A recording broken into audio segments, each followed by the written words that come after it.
Yeah, great. Yeah, great.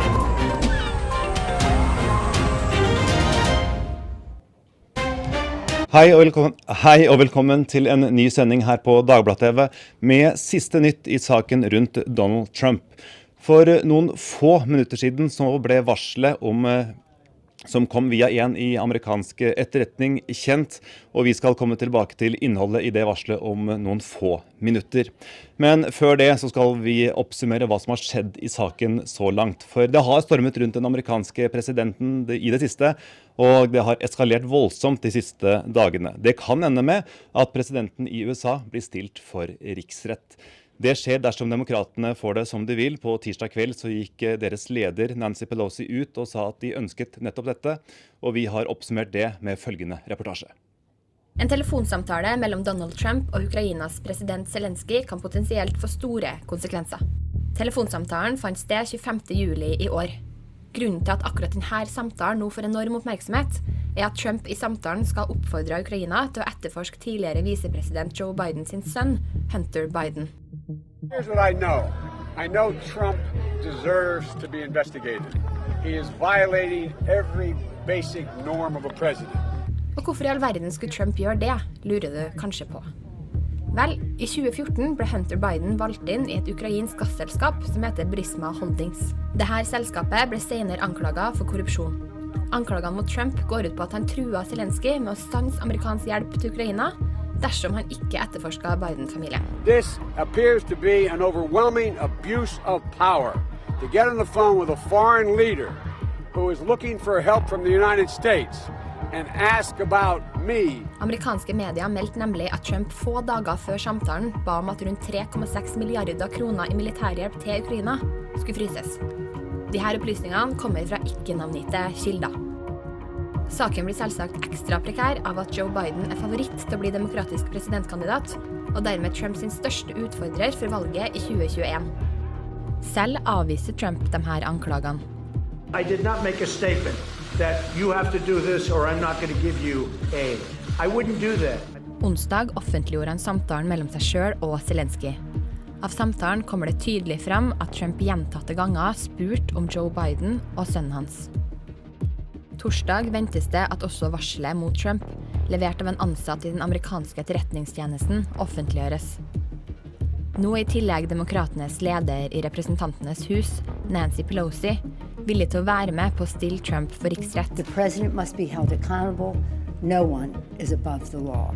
Hva som kommer til å skje fremover er ikke avklart. Men i ytterste konsekvens kan altså en telefonsamtale være den utløsende faktoren for at verdens mektigste mann blir stilt for riksrett.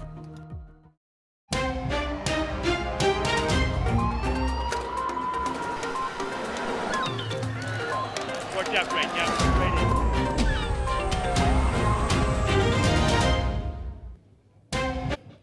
Ja, altså i ytterste konsekvens så kan Donald Trump bli stilt for riksrett, og for få minutter siden så ble varselet som da har kommet inn kjent, og jeg har fått i studio her Marie Simonsen, du er kommentator i Dagbladet, velkommen til oss. Takk. Dette varselet har akkurat blitt kjent, og du har så vidt fått rukket å lese det. Hva sier det første deg? Ja, dette er nok den smoking gunnen som demokratene var på jakt etter. Her sier de jo, det er ikke en pen rapport for Donald Trump. Den sier jo rett ut at, påstår at Det hvite hus har prøvd å legge lokk på denne samtalen som Donald Trump hadde med Ukrainas president. Og legge lokk på varselet. Og det er jo, da har vi snakk om, det er sikkert mange som har hørt dette her om at it's not the crime, it's the cover-up. Altså det at du prøver å skjule det, som er det som til slutt feller en. Men her er det jo både the crime og the cover-up. Så Donald Trump ligger ikke pent an nå, og han twittret jo hans første reaksjon viser jo at han er ganske hissig. Han sier at det rett og slett står om vårt land står på spill, sier han. Our country is at stake. Så han... Ja, for den tweeten, vi har fått det på skjermen her nå. Han skriver med god gammeldags caps lock for å illustrere at han virkelig mener alvor. Ja, Hvordan tolker du det? Og han har jo vekslet litt mellom å være veldig aggressiv, sånn som vi kjenner han, hvor han går all in, til å være forbausende litt sånn ydmyk, eller ikke ydmyk kanskje, men rolig. Så folk har vært drevet med mye psykologisering overfor Donald Trump og lurt på hva slags reaksjon det er. Er det tydeligere på at han virkelig er redd denne gangen for at noe skal skje, eller er det business as usual med Donald Trump? Det vet man jo aldri. Men det som man ikke kan rømme fra her, er jo at man nå tyder på at man har klare indikasjoner på at Det hvite hus rett og slett har grepet inn i en prosess og prøvd å hindre retten og Kongressen i å gjøre jobben sin. Og dette her kan altså ende med at han blir stilt for riksrett. Tror du det er større sjanse for det nå?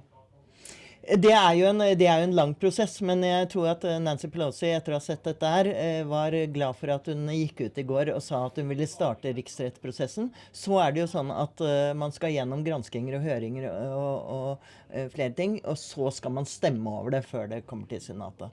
Og der sitter jo, som vi alle vet, et godt flertall av republikanere, så at han til slutt eventuelt blir dømt, er det jo mindre sjanse for. Men dersom det blir riksrett, så har vi en reportasje som illustrerer nettopp hvordan det vil foregå. Her skal vi se hva som vil skje dersom Donald Trump blir stilt for riksrett. Nancy Pelosi varsler nå det som på engelsk kalles en impeachment inquiry, eller på norsk en riksrettsprosess mot president Trump. The president must be held accountable. No one is above the law. It's just a continuation of the witch hunt. It's the worst witch hunt in political history. I USA har en riksrett mot en president bare skjedd 2 ganger før. Første gang mot Andrew Johnson i 1868 for å ha fjernet krigsministeren, og så i 1999 mot Bill Clinton for å ha løyet til en storjury. I did not have sexual relations with that woman. Begge ble frikjent. En riksrett er en rettssak mot en statlig ansatt, og brukes hvis den ansatte har begått forræderi, bestikkelser eller andre svært alvorlige kriminelle handlinger. 6 komiteer i Representantenes hus vil nå jobbe med etterforskning mot en riksrett. Hvis de finner nok bevis for en riksrett, vil det avholdes en avstemning. Skal Trump stilles for riksrett? Her er det demokratene som har flertall, og hvis de stemmer ja, må senatet holde en rettssak som de selv legger reglene for. Dermed er riksrettssaken i gang, og begge sider kan etter all sannsynlighet kalle inn vitner og vise til bevis. Etter rettssaken er det opp til senatorene, og her er det flest republikanere. Hvis 2/3 stemmer for å dømme Trump, blir han den første presidenten gjennom de Forente Staters 243 år lange historie som blir fjernet av den lovgivende forsamlingen.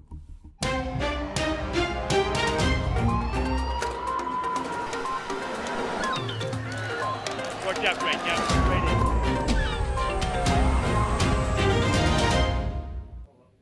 Ja, du ser på Dagbladet TV, og med siste nytt i saken rundt Donald Trump, som det nå virkelig stormer rundt. Marie, i går så ble det offentliggjort denne samtalen mellom Trump og Ukrainas president. Hva var det som var så alvorlig med den samtalen?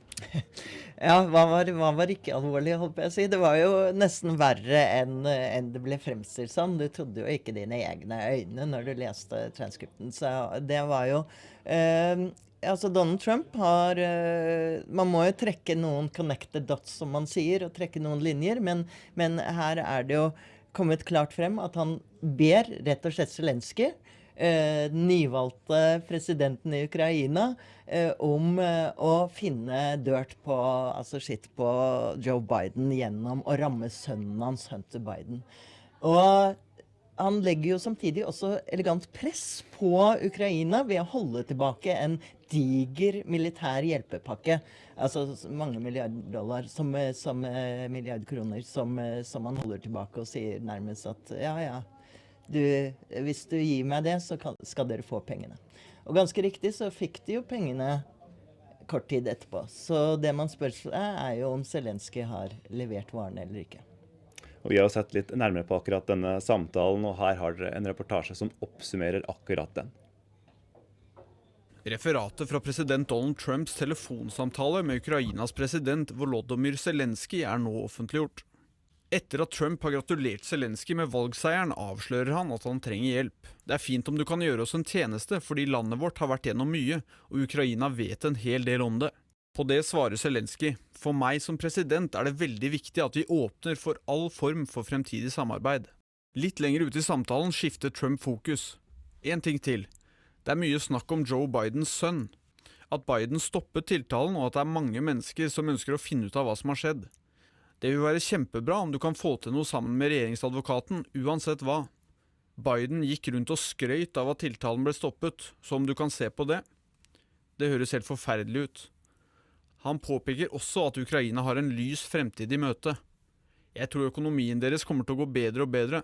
Dere har mange strenger å spille på. Det et flott land.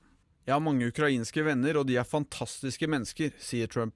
Allerede før samtalen ble offentliggjort, sa demokratenes leder i representantenes hus, Nancy Pelosi, at hun åpen for å være med på å stille Trump for riksrett. And this week, the president has admitted to asking the president of Ukraine to take actions which would benefit him politically. The actions of the Trump presidency revealed the dishonorable fact of the president's betrayal of his oath of office, betrayal of our national security, and betrayal of the integrity of our elections. Therefore, today, I'm announcing the House of Representatives moving forward with an official impeachment inquiry. Du ser altså på Dagbladet TV, og siste nytt om saken rundt Donald Trump. For noen få minutter siden så ble det nylig offentliggjort dette varslet som kom via amerikansk etterretning, og vi skal komme litt mer tilbake til akkurat det. I går så svarte Trump på kritikken han fikk etter at samtalen mellom han og Ukrainas president ble kjent. Her hvordan han reagerte. I fully support transparency on the so-called whistleblower information. Denne pressekonferansen som Donald Trump holdt onsdag skaper spekulasjoner om den amerikanske presidenten nå har panikk. And other things have come out about the whistleblower that are also maybe even more interesting. David Graham i det anerkjente nyhetsmagasinet The Atlantic mener beherskelsen til Trump vitner om at han har mistet kontrollen på nyhetssyklusen, og at han ikke aner hva som skjer nå. Millions and millions of dollars taken out very rapidly while he was vice president, and I think they should have transparency for that. Additionally, I demand transparency from Democrats who went to Ukraine and attempted to force the new president, who I met and is an outstanding person, who just met a little while ago. Some of you were there. I think he's going to be outstanding. He got elected on the basis of corruption. He wants to end corruption in Ukraine, and I think that's great.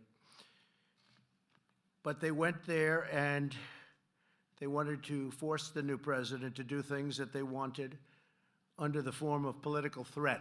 They threatened him if he didn't do things. Now, that's what they're accusing me of, but I didn't do it. I didn't threaten anybody.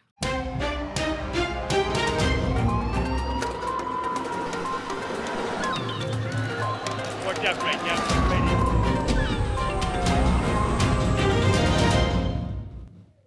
Ja, her så vi hvordan Donald Trump reagerte i går da denne samtalen ble offentliggjort, og han velger jo ikke å legge vekt på seg selv, men heller flytte fokus over på andre. Og Marie, hvordan tror du han kommer til å reagere nå som denne rapporten har kommet i dag? Dette en kjent stil fra Donald Trump. Han kaster ut masse støy rundt seg og beskylder alle andre for å faktisk gjøre det han beskyldes for. Han presterer til og med å si at han bekymret for korrupsjonen i Ukraina, men hvis man skal tro dette varselet, så det jo tvert imot han som sørger for at nyvalgte presidenten blir med på korrupsjon. Men vi kan nok vente mer av dette beskyldningen om heksejakt, og at de prøver å splitte USA, at de ute etter han har vært ute etter han prøvd å stille han for riksrett siden før han ble innsatt. Og det jo veldig mange av Trumps tilhengere og trofaste velgere som hører bare denne ene siden, og som tror på denne versjonen. Så dette jo også en kamp om opinionen, som alltid når det stormer rundt Donald Trump. Men hvis man har disse formelle dokumentasjonen på plass, så ser det jo straks verre ut for Donald Trump enn det har gjort ved tidligere granskinger. Dette vi snakker om, dette som ble offentliggjort nå for en snau halvtime siden, du rakk så vidt satt og tittet på det før vi gikk i studio. Men hva er dine første betraktninger av dette varselet? Det ser veldig solid ut, og ikke bra for Donald Trump og Det hvite hus. Det har jo vært en gjennomgående stil for Donald Trump at han oppfører seg veldig ukonvensjonelt, for å si det på en pen måte. Andre vil kalle at han nærmest har drevet Det hvite hus som en businessforetak, hvor han ikke har brydd seg så veldig om hverken konvensjoner eller maktfordelingsprinsipp mellom da den utøvende makt og lovgiverne. Og dette har jo gått, det gikk veldig bra i 2 år da republikanerne hadde full kontroll over Kongressen, men nå sliter han litt mer ettersom demokratene jo fikk flertall i representantenes hus i fjor, ved valget i fjor. Og nå skjer det ting i USA as we speak. Vi skal nå sette over til livesending derifra, hvor Joseph Maguire kommer med sin forklaring rundt varselet som har kommet på Donald Trump. Not men. If we do not defend the nation, there is no constitution. But if we do not defend the constitution, there is no nation worth defending. Yesterday, we were presented with the most graphic evidence yet that the President of the United States has betrayed his oath of office, betrayed his oath to defend our national security, and betrayed his oath to defend our Constitution. For yesterday, we were presented with a record of a call between the President of the United States and the President of Ukraine, in which the President, our President, sacrificed our national security and our Constitution for his personal political benefit. To understand how he did so, we must first understand just how overwhelmingly dependent Ukraine is on the United States, militarily, financially, diplomatically, and in every other way.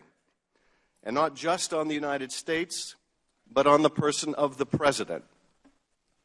Ukraine was invaded by its neighbor, by our common adversary, by Vladimir Putin's Russia. It remains occupied by Russian irregular forces in a long simmering war. Ukraine desperately needs our help, and for years we have given it, and on a bipartisan basis. That is until 2 months ago, when it was held up inexplicably by President Trump. It is in this context, after a brief congratulatory call from President Trump to President Zelensky on April 21st, and after the President's personal emissary, Rudy Giuliani, made it abundantly clear to Ukrainian officials over several months that the President wanted dirt on his political opponent, it is in this context that the new President of Ukraine would speak to Donald Trump over the phone on July 25th. President Zelensky, eager to establish himself at home as a friend of the President of the most powerful nation on earth, had at least 2 objectives: get a meeting with the President and get more military help. And so what happened on that call? Zelensky begins by ingratiating himself, and he tries to enlist the support of the President. He expresses his interest in meeting with the President and says his country wants to acquire more weapons from us to defend itself. And what is the President's response? Well, it reads like a classic organized crime shakedown. Shorn of its rambling character and in not so many words, this is the essence of what the President communicates. We've been very good to your country, very good. No other country has done as much as we have. But you know what? I don't see much reciprocity here. I hear what you want. I have a favor I want from you, though.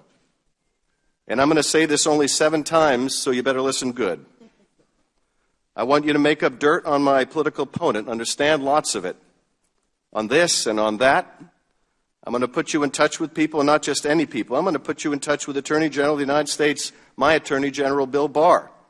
He's got the whole weight of the American law enforcement behind him. And I'm going to put you in touch with Rudy. You're going to love him, trust me. You know what I'm asking, and so I'm only going to say this a few more times, in a few more ways. And by the way, don't call me again. I'll call you when you've done what I asked. This is in sum and character what the President was trying to communicate with the President of Ukraine. It would be funny if it wasn't such a graphic betrayal of the President's oath of office. But as it does represent a real betrayal, there's nothing the President says here that is in America's interest, after all. It is instead the most consequential form of tragedy, for it forces us to confront the remedy the founders provided for such a flagrant abuse of office, impeachment. Now, this matter would not have come to the attention of our committee or the nation's attention without the courage of a single person, the whistleblower. As you know, Director McGuire, more so than perhaps any other area of government since we deal with classified information, the Intelligence Committee is dependent on whistleblowers to reveal wrongdoing when it occurs, when the agencies do not self-report, because outside parties are not allowed to scrutinize your work and to guide us. If that system is allowed to break down, as it did here, if whistleblowers come to understand that they will not be protected, one of two things happen. Serious wrongdoing goes unreported, or whistleblowers take matters into their own hands and divulge classified information to the press in violation of the law and placing our national security at risk. This is why the whistleblower system is so vital to us, and why your handling of this urgent complaint is also so troubling. Today we can say for the first time since we have released this morning the whistleblower complaint that you have marked unclassified, that the substance of this call is a core issue, although by no means the only issue raised by the whistleblower's complaint, which was shared with the committee for the first time only late yesterday. By law, the whistleblower complaint, which brought this gross misconduct to light, should have been presented to this committee weeks ago, and by you, Mr. Director, under the clear letter of the law. And yet it wasn't. Director McGuire, I was very pleased when you were named acting director. If Sue Gordon was not going to remain, I was grateful that a man of your superb military background was chosen. A Navy SEAL for 36 years and director of the National Counterterrorism Center since December 2018. Your credentials are impressive. And in the limited interactions that we have had since you became director of NCTC, you have struck me as a good and decent man, which makes your actions over the last month all the more bewildering. Why you chose not to provide the complaint to this committee as required by law. Why you chose to seek a second opinion on whether shall really means shall under the statute. Why you chose to go to a department led by a man, Bill Barr, who himself is implicated in the complaint and believes that he exists to serve the interest of the President, not the office itself, mind you, or the public interest, but the interest of the person of Donald Trump. Why you chose to allow the subject of the complaint to play a role in deciding whether Congress would ever see the complaint. Why you stood silent when an intelligence professional under your care and protection was ridiculed by the President, was accused of potentially betraying his or her country, when that whistleblower, by their very act of coming forward, has shown more dedication to country, more of an understanding of the President's oath of office than the President himself. We look forward to your explanation. Ranking Member Nunes. Thank the gentleman. I want to congratulate the Democrats on the rollout of their latest information warfare operation against the President and their extraordinary ability to once again enlist the mainstream media in their campaign. This operation began with media reports from the prime instigators of the Russia collusion hoax, that a whistleblower is claiming President Trump made nefarious promise to a foreign leader. The released transcript of that call has already debunked that central assertion. But that didn't matter. The Democrats simply moved the goalposts and began claiming that there doesn't need to be a quid pro quo for this conversation to serve as the basis for impeaching the President. Speaker Pelosi went further when asked earlier if she would put brakes on impeachment if the transcript turned out to be benign. She responded, quote, "So there you go. If the whistleblower operation doesn't work out, the Democrats and their media, we have candidates, quote, we have many candidates for impeachable offenses." That was her quote. So there you go. If the whistleblower operation doesn't work out, the Democrats and their media assets can always drum up something else. And what other information has come to light since the original false report of a promise being made? We've learned the following. The complaint relied on hearsay evidence provided by the whistleblower. The Inspector General did not know the contents of the phone call at issue. The Inspector General found the whistleblower displayed arguable political bias against Trump. The Department of Justice investigated the complaint and determined no action was warranted. The Ukrainian president denies being pressured by President Trump. So once again, this supposed scandal ends up being nothing like what we were told. And once again, the Democrats, their media mouthpieces, and a cabal of leakers are ginning up a fake story with no regard to the monumental damage they're causing to our public institutions and to trust in government, and without acknowledging all the false stories they propagated in the past, including countless allegations that Trump campaign colluded with Russia to hack the 2016 election. We're supposed to forget about all those stories, but believe this one. In short, what we have with this storyline is another Steele dossier. I'll note here that in the Democrats' mania to overturn the 2016 elections, everything they touch gets hopelessly politicized.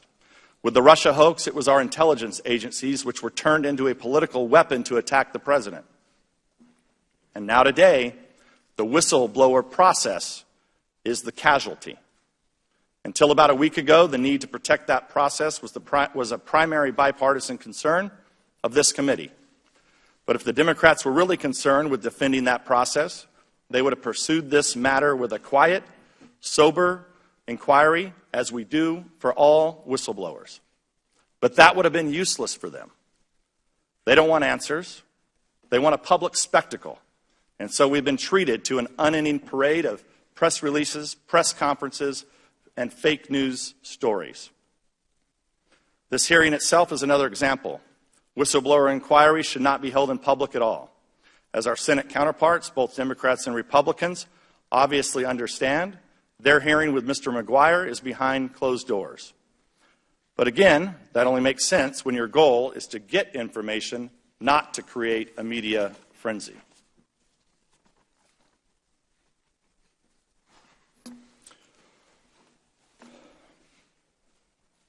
The current hysteria has something else in common with the Russia hoax. Back then, they accused the Trump campaign of colluding with Russians when the Democrats themselves were colluding with Russians and preparing the Steele dossier.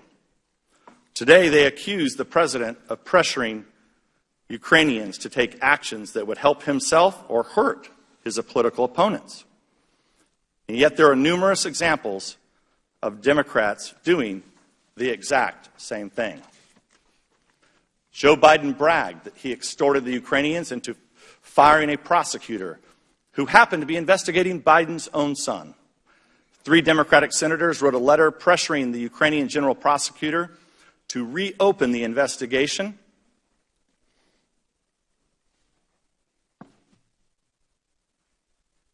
into former Trump campaign officials. Another Democratic senator went to Ukraine and pressured the Ukrainian president not to investigate corruption allegations involving Joe Biden's son. According to Ukrainian officials, the Democratic National Committee contractor Alexandra Chalupa tried to get Ukrainian officials to provide dirt on Trump associates and tried to get the former Ukrainian president to comment publicly on alleged ties to Russia.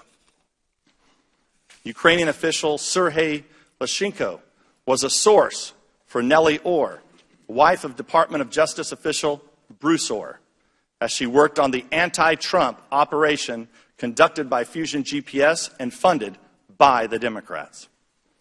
And of course, Democrats on this very committee negotiated with people who they thought were Ukrainians in order to obtain nude pictures of Trump. People can reasonably ask why the Democrats are so determined to impeach this president when in just a year they'll have a chance. In fact, one Democratic congressman, one of the first to call for Trump's impeachment, gave us the answer when he said, quote, "I'm concerned that if we don't impeach the president, he will get reelected," unquote. Winning elections is hard, and when you compete, you have no guarantee you'll win. But the American people do have a say in this, and they made their voices heard in the last presidential election. This latest gambit by the Democrats to overturn the people's mandate is unhinged and dangerous. They should end the entire dishonest, grotesque spectacle and get back to work to solving problems, which is what every member of this committee was sent here to do. Judging by today's charade, the chances of that happening anytime soon are 0 to none. I yield back. I thank the gentleman. Director, would you rise for the oath and raise your right hand?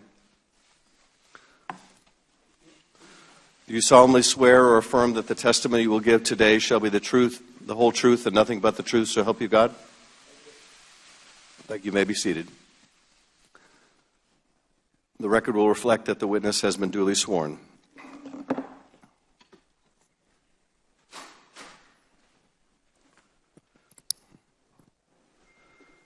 Director McGuire, would you agree that the whistleblower complaint alleges serious wrongdoing by the President of the United States? Mr. Chairman, the whistleblower... Well, actually, I apologize, Director. Let me recognize you for your opening statement, and you may take as much time as you need. Thank you very much, Mr. Chairman. Chairman Schiff, Ranking Member Nunes, and members of the committee, good morning. I'd like to begin by thanking the Chairman and the committee for agreeing to postpone this hearing for 1 week. This provided sufficient time to allow the executive branch to successfully complete its consultations regarding how to accommodate the committee's request. Mr. Chairman, I've told you this on several occasions, and I would like to say this publicly. I respect you, I respect this committee, and I welcome and take seriously the committee's oversight role. During my confirmation process to be the director of the National Counterterrorism Center, I told the Senate Select Committee on Intelligence that congressional oversight of the intelligence activities is critical and essential to successful operations with the intelligence community. Having served as the director of the National Counterterrorism Center for 8 months and as the acting director of national intelligence for the past 6 weeks, I continue to believe strongly that the role of congressional oversight. As I pledged to the Senate, I pledge to you today that I will continue to work closely with Congress while I'm serving either in this capacity as acting director of national counterterrorism or when I return to the National Counterterrorism Center to ensure you are fully and currently informed of intelligence activities to facilitate your ability to perform your oversight of the intelligence community. The American people expect us to keep them safe. The intelligence community cannot do that without this committee's support. Before I turn to the matter of hand, there are a few things I would like to say. I am not partisan, and I am not political. I believe in a life of service, and I am honored to be a public servant. I served under 8 presidents while I was in uniform. I have taken the oath to the Constitution 11 times. The first time when I was sworn into the United States Navy in 1974, and 9 times during my subsequent promotions in the United States Navy. Most recently, former Director Dan Coates administered the oath of office last December when I became the director of the National Counterterrorism Center.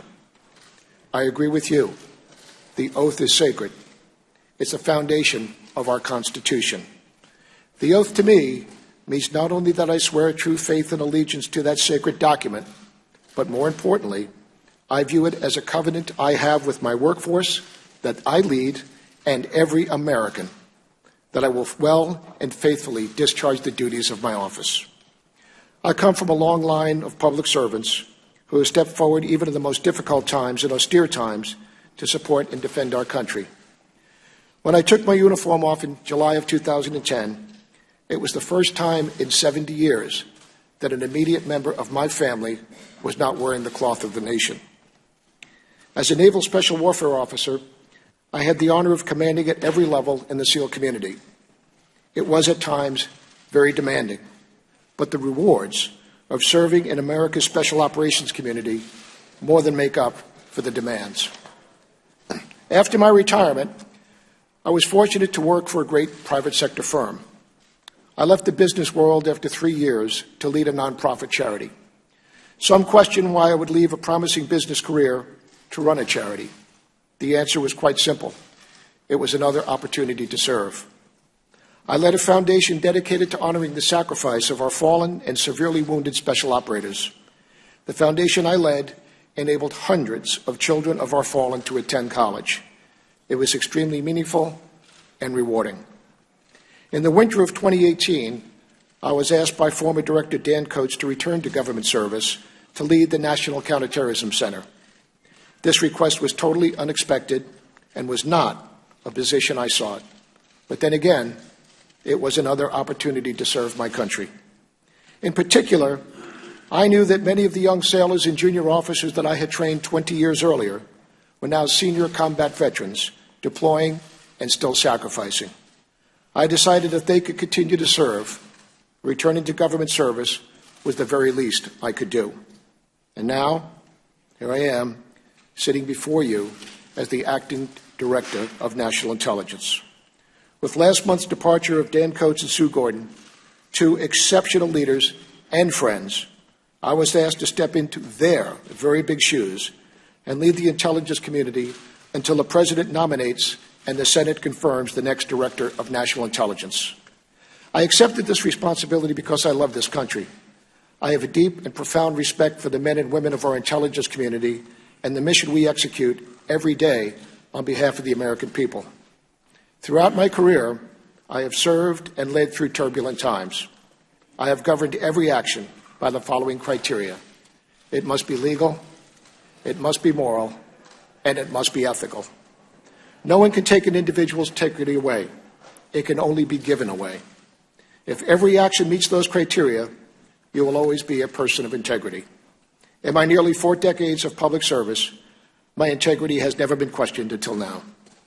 I'm here today to unequivocally state that as acting DNI, I will continue the same faithful and nonpartisan support in a matter that adheres to the Constitution and the laws of this great country, as long as I serve in this position for whatever period of time that may be. I want to make it clear that I have upheld my responsibility to follow the law every step of the way in the matter that is before us today. I want to also state my support for whistleblower and rights and the laws. Whistleblowing has a long history in our country, dating back to the Continental Congress. This is not surprising, because as a nation, we desire for good government. Therefore, we must protect those who demonstrate courage to report alleged wrongdoing, whether on the battlefield or in the workplace. Indeed, at the start of ethics training in the executive branch each year, we are reminded that public service is a public trust. And as public servants, we have a solemn responsibility to do what's right, which includes reporting concerns of waste, fraud, and abuse, and bringing such matters to the attention of Congress under the Intelligence Community Whistleblower Protection Act. I applaud all employees who come forward under this act. I am committed to ensuring that all whistleblower complaints are handled appropriately and to protecting the rights of whistleblowers. In this case, the complainant raised a matter with the Intelligence Community Inspector General. The Inspector General is properly protecting the complainant's identity and will not permit the complainant to be subject to any retaliation or adverse consequences for communicating the complaint to the Inspector General. Upholding the integrity of the intelligence community and the workforce is my #1 priority. Throughout my career, I relied on the men and women of the intelligence community to do their jobs so I could do mine, and I could personally attest that their efforts saved lives. I would now like to turn to the complaint and provide a general background on how we got to where we are today. On August 26th, the Inspector General forwarded a complaint to me from an employee in the intelligence community. The Inspector General stated that the complaint raised an urgent concern, a legally defined term under Whistleblower Protection Act that has been discussed at length in our letters to the committee on September 16 and 17. Before I turn to the discussion about whether the complaint meets the definition of urgent concern, I first want to talk about an even more fundamental issue. Upon reviewing the complaint, we were immediately struck by the fact that many of the allegations of the complaint are based on a conversation between the President and another foreign leader. Such calls are typically subject to executive privilege. As a result, we consulted with the White House counsel's office, and we were advised that much of the information in the complaint was, in fact, subject to executive privilege, a privilege that I do not have the authority to waive. Because of that, we were unable to immediately share the details of the complaint with this committee, but continued to consult with the White House counsels in an effort to do so. Yesterday, the President released the transcripts of the call in question, and therefore, we are now able to disclose the details of both complaint and the Inspector General's letter transmitting to us. As a result, I have provided the House and Senate Intelligence Committees with the full, unredacted complaint, as well as the Inspector General's letter. Let me also discuss the issue of urgent concern. When transmitting a complaint to me, the Inspector General took the legal position that because the complaint alleges matters of urgent concern, and because he found the allegations to be credible, I was required under the Intelligence Community Whistleblower Protection Act to forward the complaint to our oversight committees within 7 days of receiving it. As we have previously explained in our letters, urgent concern is a statutorily defined term.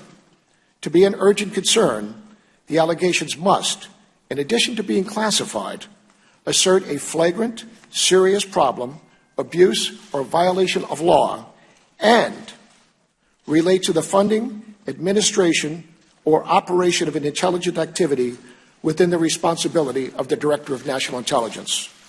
However, this complaint concerns conduct by someone outside the intelligence community, unrelated to funding, administration, or operation of an intelligence activity under my supervision. Because the allegation on the face did not appear to fall in the statutory framework, my office consulted with the United States Department of Justice Office of Legal Counsel and we included the Inspector General in those consultations. After reviewing the complaint and the Inspector General's transmittal letter, the Office of Legal Counsel determined that the complaint's allegations do not meet the statutory requirement, definition concern, legal urgent concern, and found that I was not legally required to transmit the material to our Oversight Committee under the Whistleblower Protection Act. An unclassified version of that Office of Legal Counsel memo was publicly released.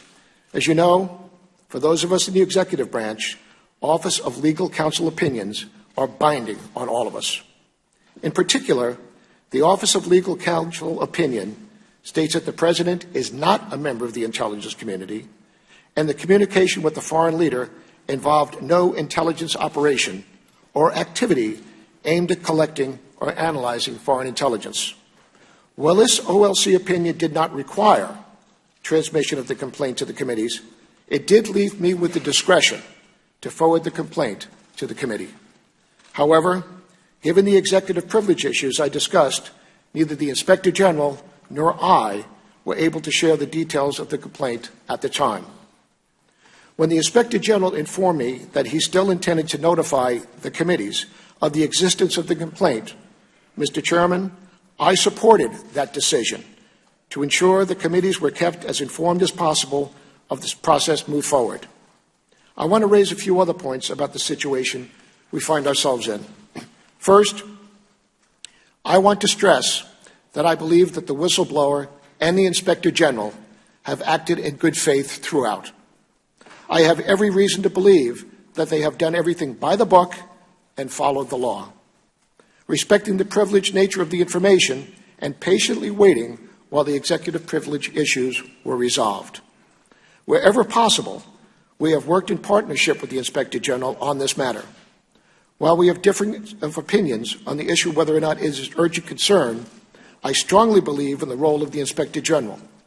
I greatly value the independence he brings to, and his dedication and his role in keeping me and the committees informed of matters within the Intelligence Committee. Second, although executive privilege prevented us from sharing the details of the complaint with the committees until recently, this does not mean that the complaint was ignored.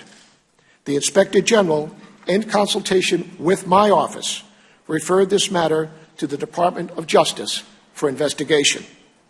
Finally, I appreciate that in the past, whistleblower complaints may have been provided to Congress regardless of whether they were deemed credible or satisfied the urgent concern requirement.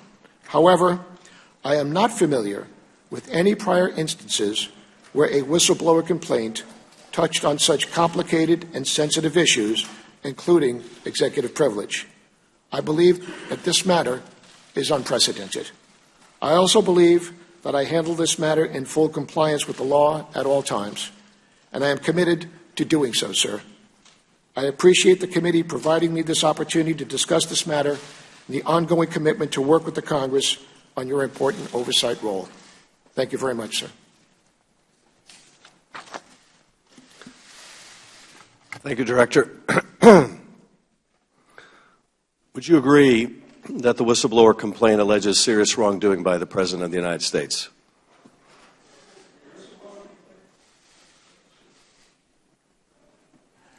The whistleblower complaint involved the allegation of that.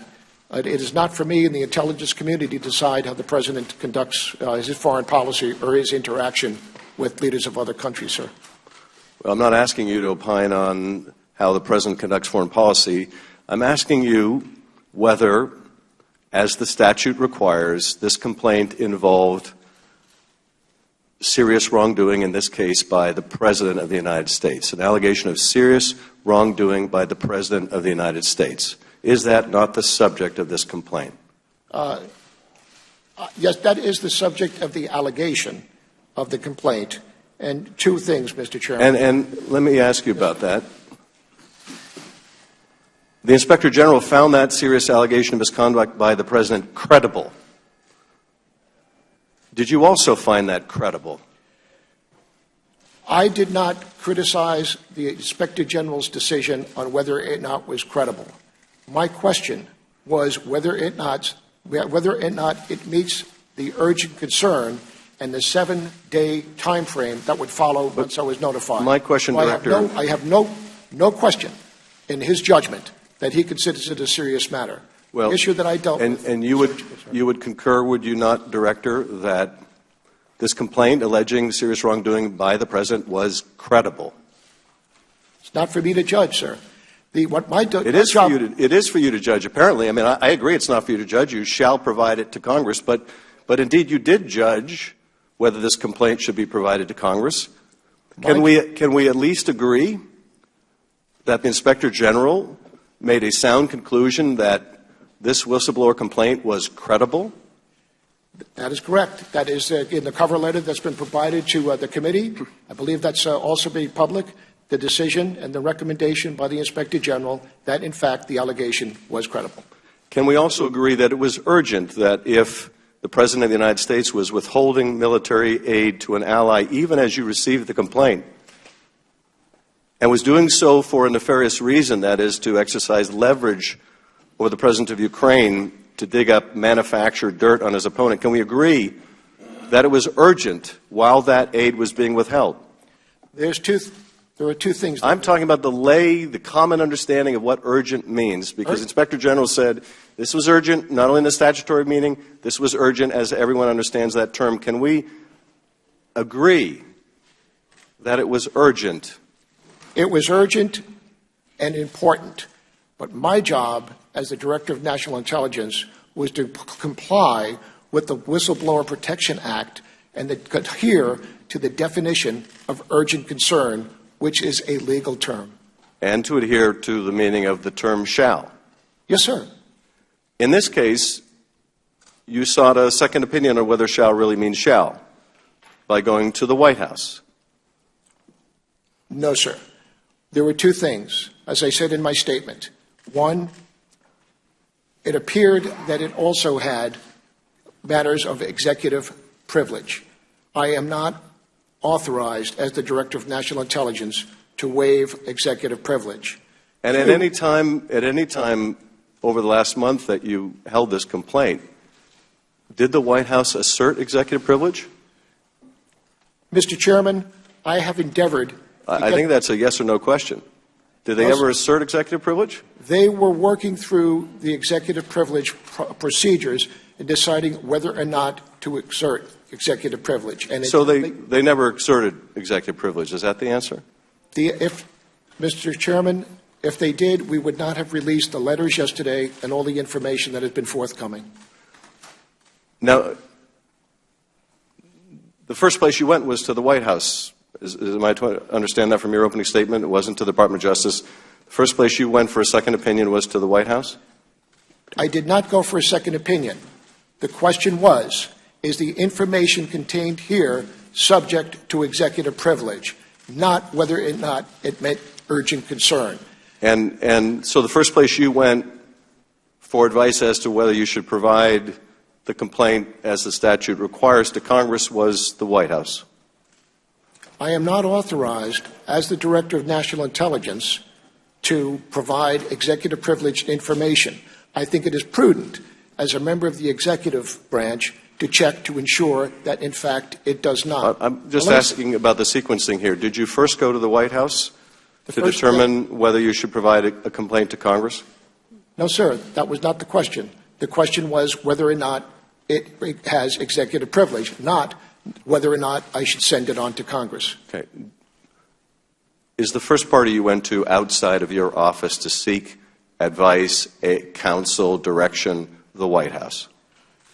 I have consulted with the White House counsel, and eventually we also consulted with the Department of Justice Office of Legal Counsel. And my question is, did you go to the White House first? I went to the Office of Legal Counsel for advice. Yes, sir. Well, I'm asking which you went to first. Did you go to the Department of Justice Office of Legal Counsel first, or did you go to the White House first? I went to it might meet the executive privilege. They viewed it and said, we've determined that it appears to be executive privilege. And until executive privilege is determined and cleared, I did not have the authority to be able to send that forward to the committee. I worked with the Office of Legal Counsel for the past several weeks to get resolution on this. It's a very deliberate process. Well, Director, I'm still trying to understand the chronology. So you first went to the Office of Legal Counsel, and then you went to White House counsel? We went, and then to the, repeat that, please, sir? I'm just trying to understand the chronology. You first went to the Office of Legal Counsel, and then you went to the White House counsel? No, sir. No, sir. No, we went to the White House first to determine, to ask the question. Okay, that's all I wanted to know is chronology. So you went to the White House first. So you went to the subject of the complaint for advice first about whether you should provide the complaint to Congress. There were issues within this, a couple of things. One, it did appear that it has executive privilege. If it does have executive privilege, it is the White House that determines that. I cannot determine that as the Director of National Intelligence. But in this case, the White House, the President is the subject of the complaint. He's the subject of the wrongdoing. Mm-hmm. Were you aware when you went to the White House for advice about whether evidence of wrongdoing by the White House should be provided to the Congress, were you aware that the White House counsel has taken the unprecedented position that the privilege applies to communications involving the President, when he was president, involving the president when he wasn't president, involving people who never served in the administration, involving people who never served in the administration even when they're not even talking to the president? Were you aware that that is the unprecedented position of the White House you went to for advice about whether you should turn over a complaint involving the White House? Mr. Chairman, as I said in my opening statement, I believe that everything here in this matter is totally unprecedented, and that is why my former directors of national intelligence forwarded them to you whether or not it met urgent concern or whether it was serious. This was different. And to me, it just seemed prudent to be able to check and ensure as a member of the executive branch before I sent it forward. I just have a couple more questions. I'm going to turn over to the ranking member, and he may consume as much time as I did.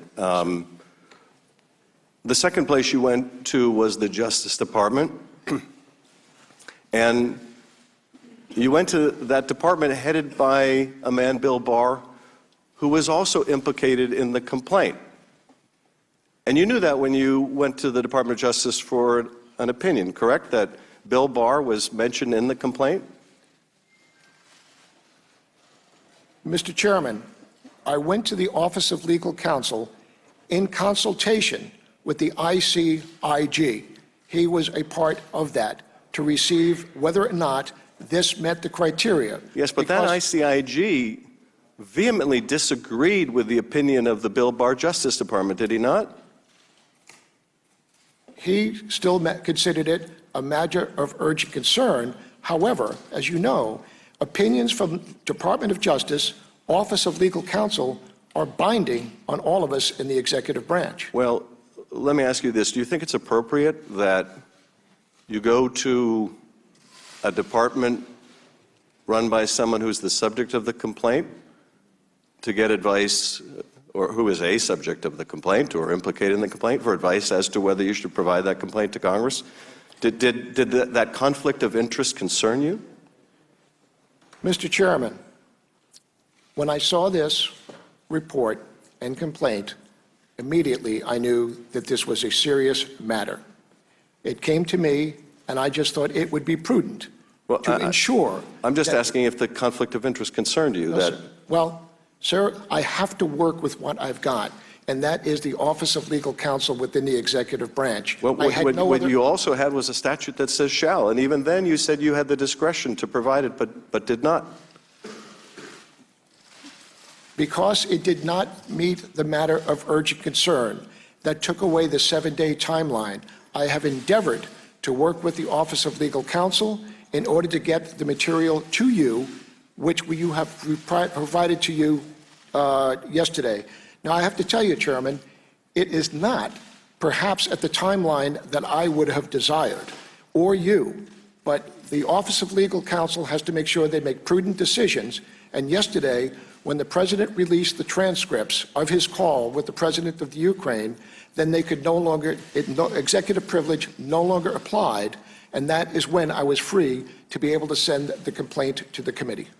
Director, you don't believe the whistleblower is a political hack, do you? I don't know who the whistleblower is, Mr. Chairman. To be honest with you, I've done my utmost to make sure that I protect his anonymity. That doesn't sound like much of a defense of the whistleblower here, someone you found did everything right. You don't believe the whistleblower is a political hack, do you, Director? I believe that, as I said before, Mr. Chairman, I believe the whistleblower is operating in good faith. Well, then they couldn't be. The law. They couldn't be in good faith if they were acting as a political hack, could they? Mr. Chairman, my job is to support and lead the entire intelligence community. That individual works for me. Therefore, it is my job to make sure that I support and defend that person. You don't have any reason to accuse them of disloyalty to our country or suggest they're beholden to some other country, do you? Sir, absolutely not. I believe that the whistleblower followed the steps every step of the way. However, the statute was one in this situation involving the President of the United States, who is not in the intelligence community, or matters underneath my supervision, did not meet the criteria for urgent concern. Well, I'm just asking about the whistleblower right now. I think the whistleblower did the right thing. I think he followed the law every step of the way, and we just got stuck with... Then why, Director, when the President called the whistleblower a political hack and suggested that he or she might be disloyal to the country, why did you remain silent? I did not remain silent, Mr. Chairman. I issued a statement to my workforce telling and committing my commitment to the whistleblower protection and ensuring that I would provide protection to anybody within the intelligence community who comes forward. But the way this thing was blowing out, I didn't think it was appropriate for me to be making a press statement so that we counter each other every step of the way. I think it was not only appropriate, but there's nothing that would have given more confidence to the workforce than to hearing you publicly say, no one should be calling this professional who did the right thing a hack or a traitor or anything else. I think that would have meant a great deal to the workforce. Mr. Nunes, you're recognized. Welcome, Mr. Director. It's a pleasure to have you here. And you're going to be part of a charade of legal word games. They're going to try to get you to say something that can be repeated by the media that is here that wants to report this story. I just want to get one thing straight, because one of the quotes they're going to use from you is you saying that this was a credible complaint. That will be used and spun as you're saying that it was true. And I want to give you an opportunity to, you have not investigated the veracity or the truthfulness of this complaint. That's correct, Ranking Member. The determination on credible was made by the IC Inspector General. He made the determination that it is credible, and he also made the determination of urgent concern. My question was not, I did not question his judgment there. The question I had was, does in fact this allegation of wrongdoing meet the criteria, the statutory criteria of urgent concern? And the other issue, as I said, complicated things. Did it in fact, the allegations within this whistleblower complaint involve executive privilege? Thank you for clarifying that. Have you ever, you mentioned it a little bit in your testimony, but have you ever, or are you aware of any former DNIs who have testified about whistleblower complaints in the public? Not to my knowledge, Ranking Member. I do not know. Are you aware of any cases like this that were put into the spotlight? Would this be the way to handle it out in the public like this? I am not aware of any, but I want to say once again, I believe that the situation we have and why we're here this morning is because this case is unique and unprecedented. So why are cases normally not handled out in the public?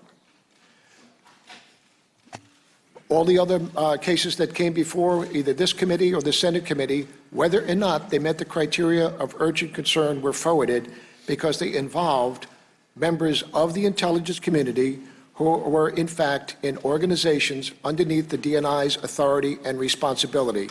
This one just did not come that way because it involved a member, an individual who is not a member of the intelligence community or an organization underneath the authority of the DNI. So this one is different from all others in the past that I am aware of. So I want to get into how this all got out in the public over the last, this has basically been an orchestrated effort over 2 weeks.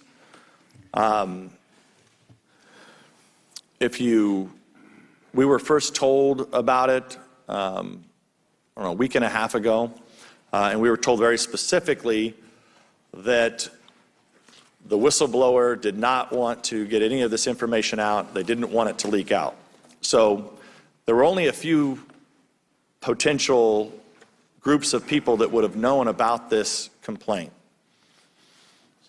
You and your people within your office. Yes, sir.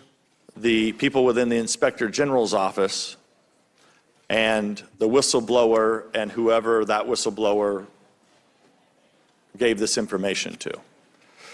So what I'm trying to ascertain is, how would it run in all the mainstream media outlets? How did they get, even though they got a lot of it wrong, but they had the basics of it, that it involved the President of the United States talking to a foreign leader.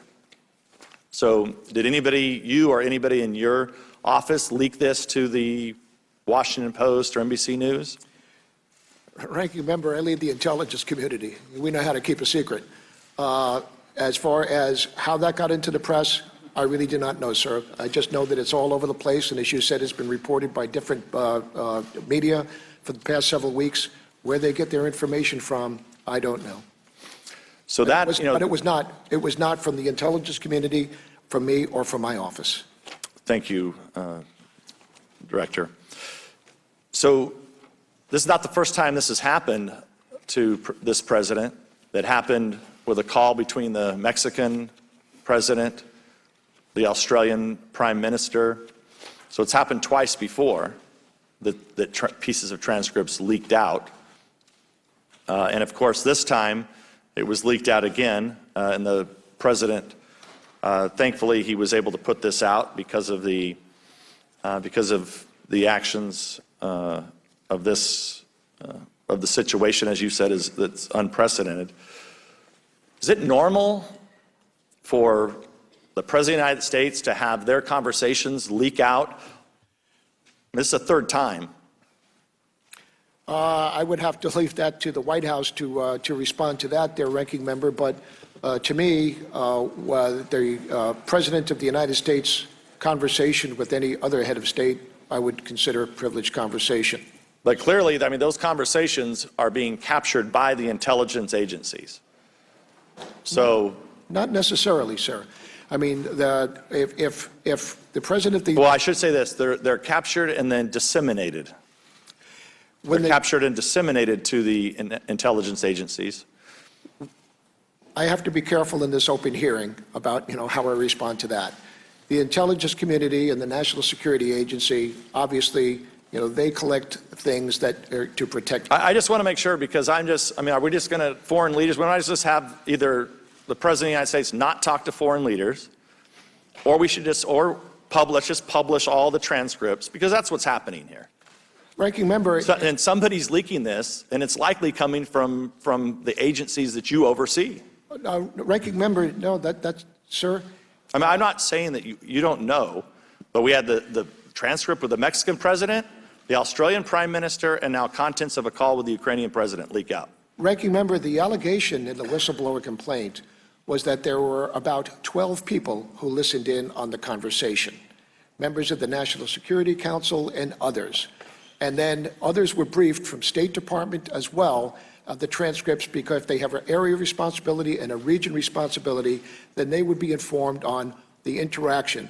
So there were a number of people that from the White House briefed from the call. This would not be something that. Well, I'm quite sure of this. The White House probably didn't leak this out. I wouldn't say the White House, but there are individuals within the White House that may or may not. I don't know, but it would not be from an intelligence intercept. I will say that. Right. I'm just saying the dissemination of these calls is supposed to be sacred, right? I mean, it is important for the State Department and the appropriate agencies to get. I'm not saying it's all in the intelligence agency, but when a president talks to a foreign leader, it's confidential. Those contents are confidential. There could be some facts of that conversation that you do want to get to the appropriate agency, not just the IC. I want to be clear about that. But this is now the third time. I'm not aware of this ever happening before, of contents of calls like this getting out. I really don't know, Ranking Member. I'm not aware. I don't have the numbers to think. It just seems to me, though, that it is unprecedented. And I would also say, I think that the decision by the President yesterday to release the transcripts of his conversation with the President of the Ukraine is probably unprecedented as well. Well, we appreciate you being here, and have fun. Be careful what you say, because they're going to use these words against you. Well, I tell you what, Ranking Member, either way, I'm honored to be here, and I'm honored to be leading the intelligence. And I appreciate your service to this country for a long time, and I'm sure we'll be talking again soon. Hopefully not in the public, hopefully behind closed doors like this is supposed to be done. Thank you very much, Ranking. I yield back. Mr. Himes. Thank you, Mr. Chairman. Director McGuire, thank you for being here, and thank you for your profound service and the service of your family to this country. Director, what I find bewildering about this whole conversation is that we are not sitting here today, and the American public is not aware of the allegations of the President asking for a favor of investigation into his political opponent. We're not aware of the murky decision to withhold aid. We're not aware of Mr. Giuliani's apparent establishment of a personal State Department.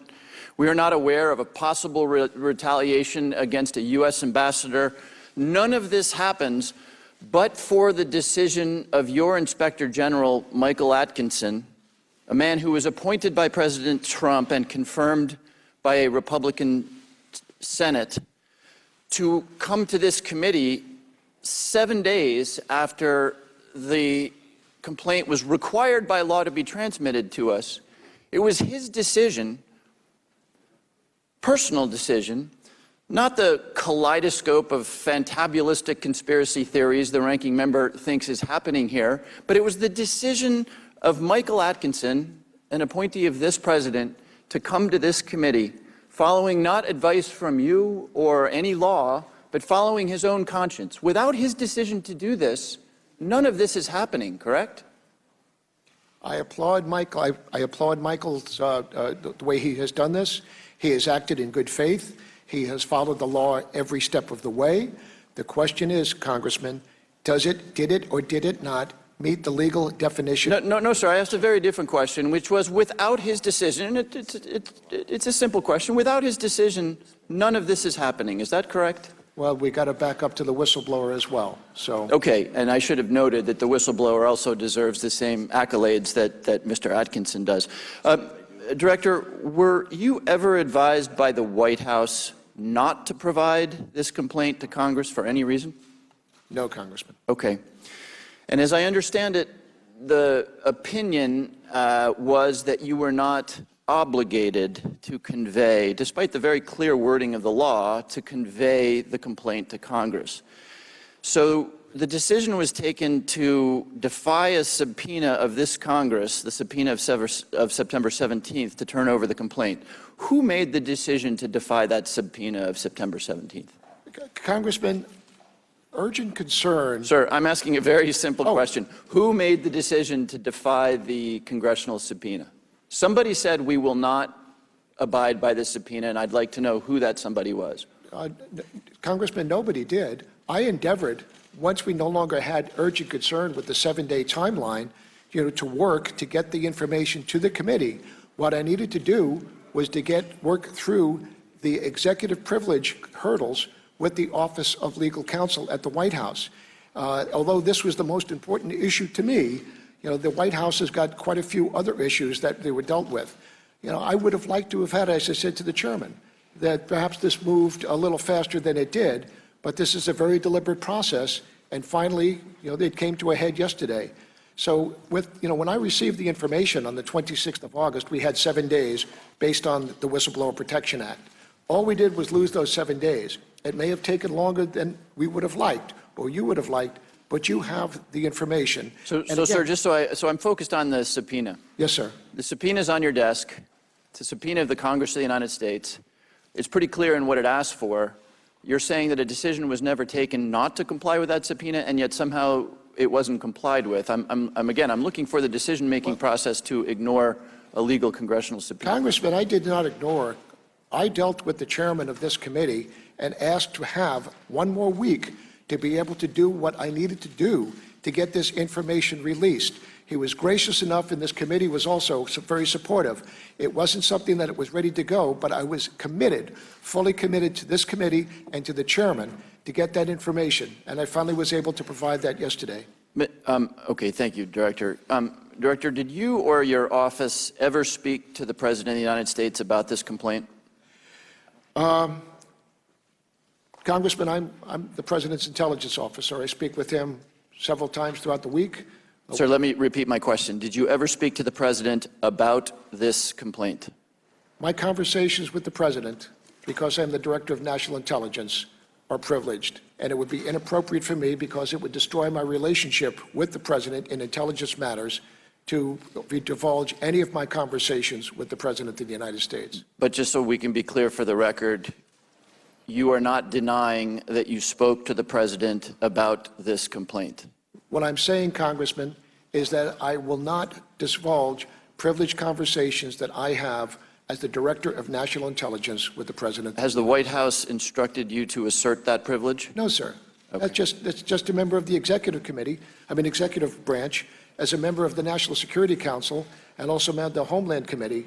And that's, I just have to maintain the discretion and protect the conversation with the President of the United States. Thank you, Director. I appreciate that answer. Apparently the clock is broken, but I will yield back the balance of my time. Thank you, Congressman. Mr. Conaway. Thank you, Mr. Chairman. Admiral, thank you for being here. You and I are at a competitive disadvantage because neither one of us are lawyers, and that may be a badge of honor for some of us. You have lawyers on your staff, sir?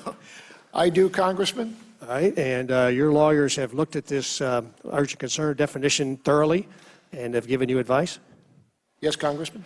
If the black letter law was so clear in black letter, how is it that we've got different attorneys giving us, you and I, different opinions? That's a rhetorical question. That with respect to this issue, just to clarify, Mike Atkinson was in our group and in front of us last week, did a very good job of telling us what he did and what he didn't do. We now know for sure what it is that he was able to do. As part of his investigation, he did not request records of the call from the president. And the reason he did is he cited the difficulty of working through all of that would have probably meant that he couldn't comply with the 14-day time frame. So even he did not try to overrun the White House's executive privilege over the conversation that the president had with President Zelensky. He also said in his letter, I also determined, this is quoting Michael, I also determined that there were reasonable grounds to believe that information relating to the urgent concern appeared credible. Now that's a different statement than a flat out, it's credible. Just again, a rhetorical statement. Is there anything in statute from your lawyers in advising you that says that the determination of urgent concern lies solely with the ICIG? No, sir. I was never advised by my legal counsel to that effect. All right. Has to your knowledge, has the Justice Department ever weighed in to say that the fact that DNI can't make a separate decision with respect to that 7-day process, that the matter is not of urgent concern, as your team decided? The matter of urgent concern is a legally defining term. It's pretty much either yes or no. Well, apparently that's not the case, Admiral, because IG said it was, and you're saying it's not under that legal definition because it involved the president. He says, last time I checked, you're pretty familiar with chains of command. I know he's not in. He's not in your chain of command. You're in his chain of command. And so, for very definite reasons, appear to be credible. It doesn't meet the statutorily urgent concern definition with respect to the whistleblower protections of the IG.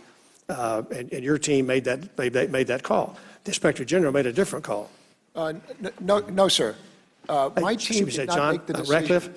It was the Department of Justice Office of Legal Counsel that made the determination that it was not urgent concern. All we wanted to do was just check and see. And to me, it just seemed prudent with the matter at hand right now to be able to just make sure that, in fact, it did. And when it didn't, I want to say once again, I endeavored to get that information to this committee. Okay, sir, just to clarify the role that the Inspector General had with respect to the Department of Justice.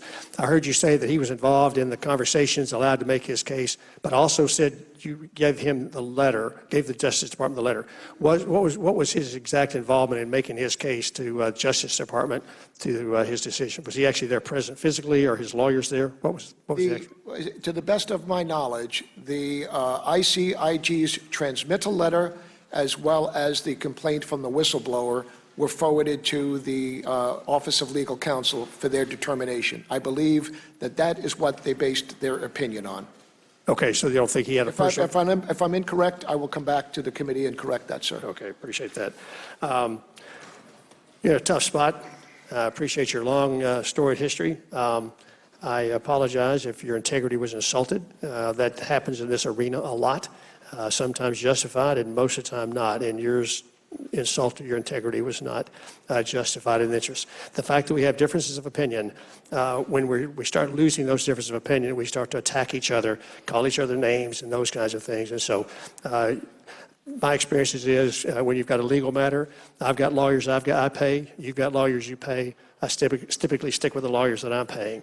And so you had good legal advice on this issue in a really tough spot, wanting to make sure that this whistleblower was protected, but at the same time that if in fact there was something awry here, that it would get the full airing that it's clearly getting. So thank you for your service, and I yield back. Thank you very much, Congressman. Ms. Sewell. Thank you, Mr. Chairman. And Director McGuire, thanks so much for being here.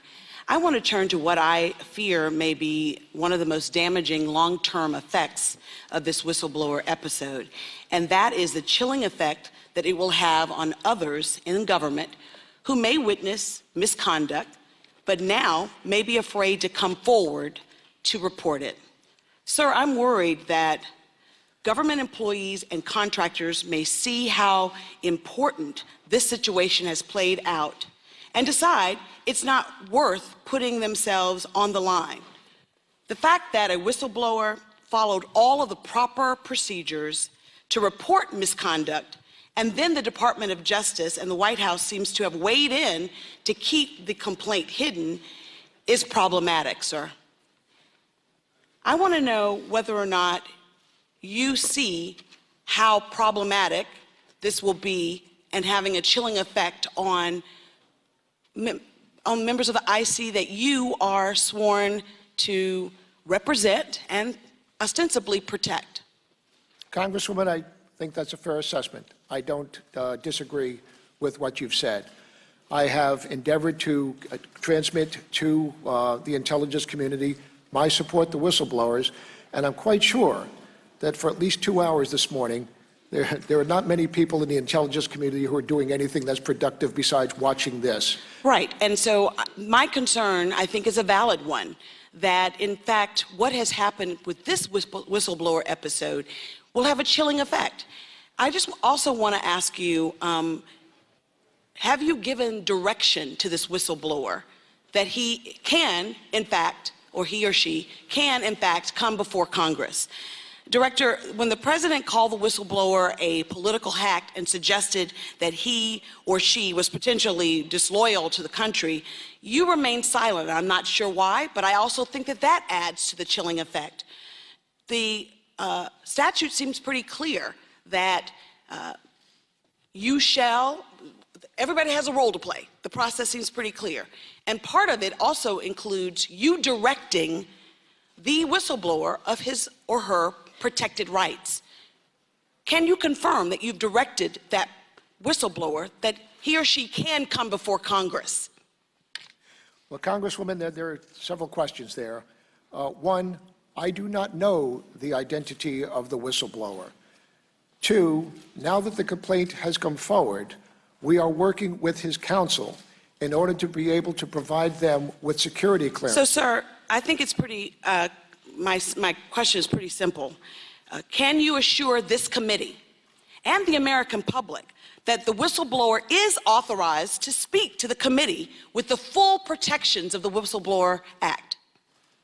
Can you confirm that? That's a yes or no question. Right now, I'm working through that with the chair, and to the best of my ability, I believe the chair was asking to have the whistleblower come forward, and I'm working with counsel, with the committee, to support that. Can you assure the American public that the end result will be that the whistleblower will be able to come before this committee and Congress and have the full protections of the whistleblower? After all, what is the whistleblower statute for, if not to provide those full protections against retaliation, against litigation? Congresswoman, I am doing everything to endeavor to support that. Will the gentlewoman yield? Yes. Director, do I have your assurance that once you work out the security clearances for the whistleblower's counsel, that whistleblower will be able to relate the full facts within his knowledge that concern wrongdoing by the president or anyone else, that he or she will not be inhibited in what they can tell our committee, that there will not be some minder from the White House or elsewhere sitting next to them telling them what they can answer or not answer? Do I have your assurance that the whistleblower will be able to testify fully and freely and enjoy the protections of the law? Yes, Congressman. Thank you. I yield back to the gentleman. So, Mr. Director, I also want to understand what you're going to do to try to ensure the trust of the employees and contractors that you represent, to assure the American people that the whistleblower statute is, in fact, being properly adhered to, and that no further efforts would be to obstruct an opportunity for a whistleblower who has watched misconduct to actually get justice. Congresswoman, supporting and leading the men and women of the Intelligence Community is my highest priority. I don't consider that they work for me. As the Director of National Intelligence, I believe that I Sir, I just want to say and go on record as being very clear that this will have a chilling effect. And that is exactly not what the statute was intended for. It was intended for transparency. It was intended also to give the whistleblower certain protections. And I think the American people deserve that. Thank you. Thank you, Congressman. Mr. Turner. Director, thank you for being here. Morning, Congressman. Thank you for your service and the clarity at which you have described the deliberations that you went through in applying the laws with respect to this complaint. It is incredibly admirable in the manner in which you've approached this. Now, I've read the complaint, and I've read the transcript of the conversation with the President and the President of Ukraine. Concerning that conversation, I want to say to the President, this is not okay. That conversation is not okay, and I think it's disappointing to the American public when they read the transcript. I can say what else it is not. It is not what's in the complaint. We now have the complaint and the transcript, and people can read that the allegations of the complaint are not the allegations of the subject matter of this conversation. What else it's not the conversation that was in the chairman's opening statement. And while the chairman was speaking, I actually had someone text me, is he just making this up? And yes, he was. Because sometimes fiction is better than the actual words or the text. But luckily the American public are smart, and they have the transcript. They've read the conversation. They know when someone's just making it up. Now, we've seen this movie before. We've been here all year on litigating impeachment, well, long before the July 25th conversation happened between the President and the President of Ukraine. And we've heard the clicks of the cameras in this Intelligence Committee's room where we've not been focusing on the issues of the national security threats, but instead of the calls for impeachment, which is really an assault on the electorate, not just this president.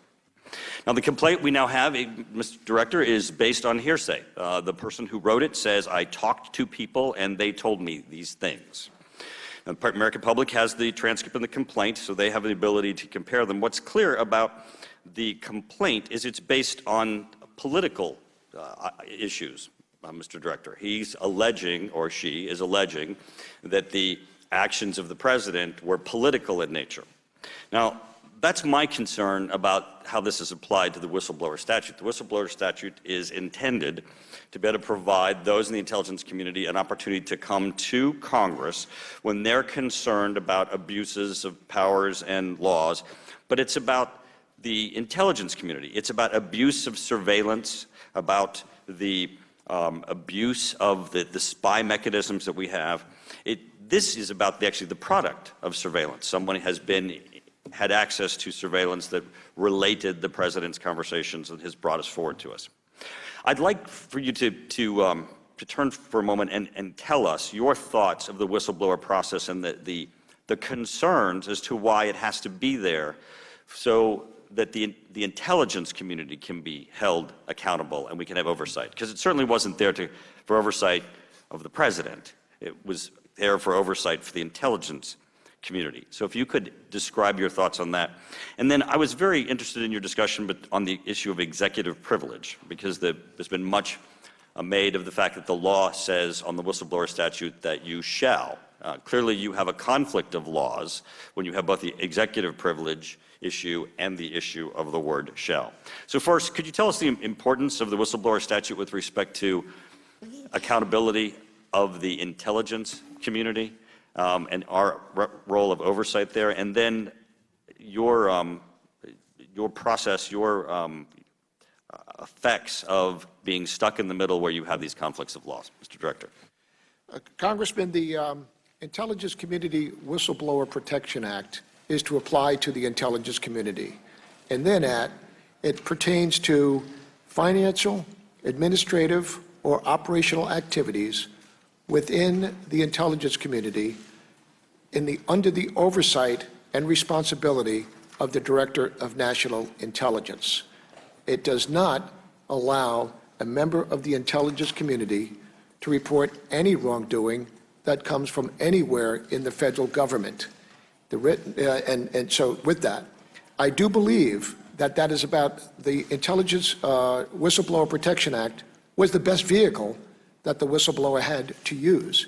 And it came to me and discussion with our ICIG, who is a colleague, and the determination was made, by the that he viewed that it was in fact credible, and that it was a matter of urgent concern. And I just thought it would be prudent to have another opinion. I have worked with lawyers my whole career, whether it was the rule of armed conflict, admiralty claims, or rules of engagement, or just the Uniform Code of Military Justice. and I have found that different lawyers have different opinions on the same subject. We have 9 justices of the Supreme Court.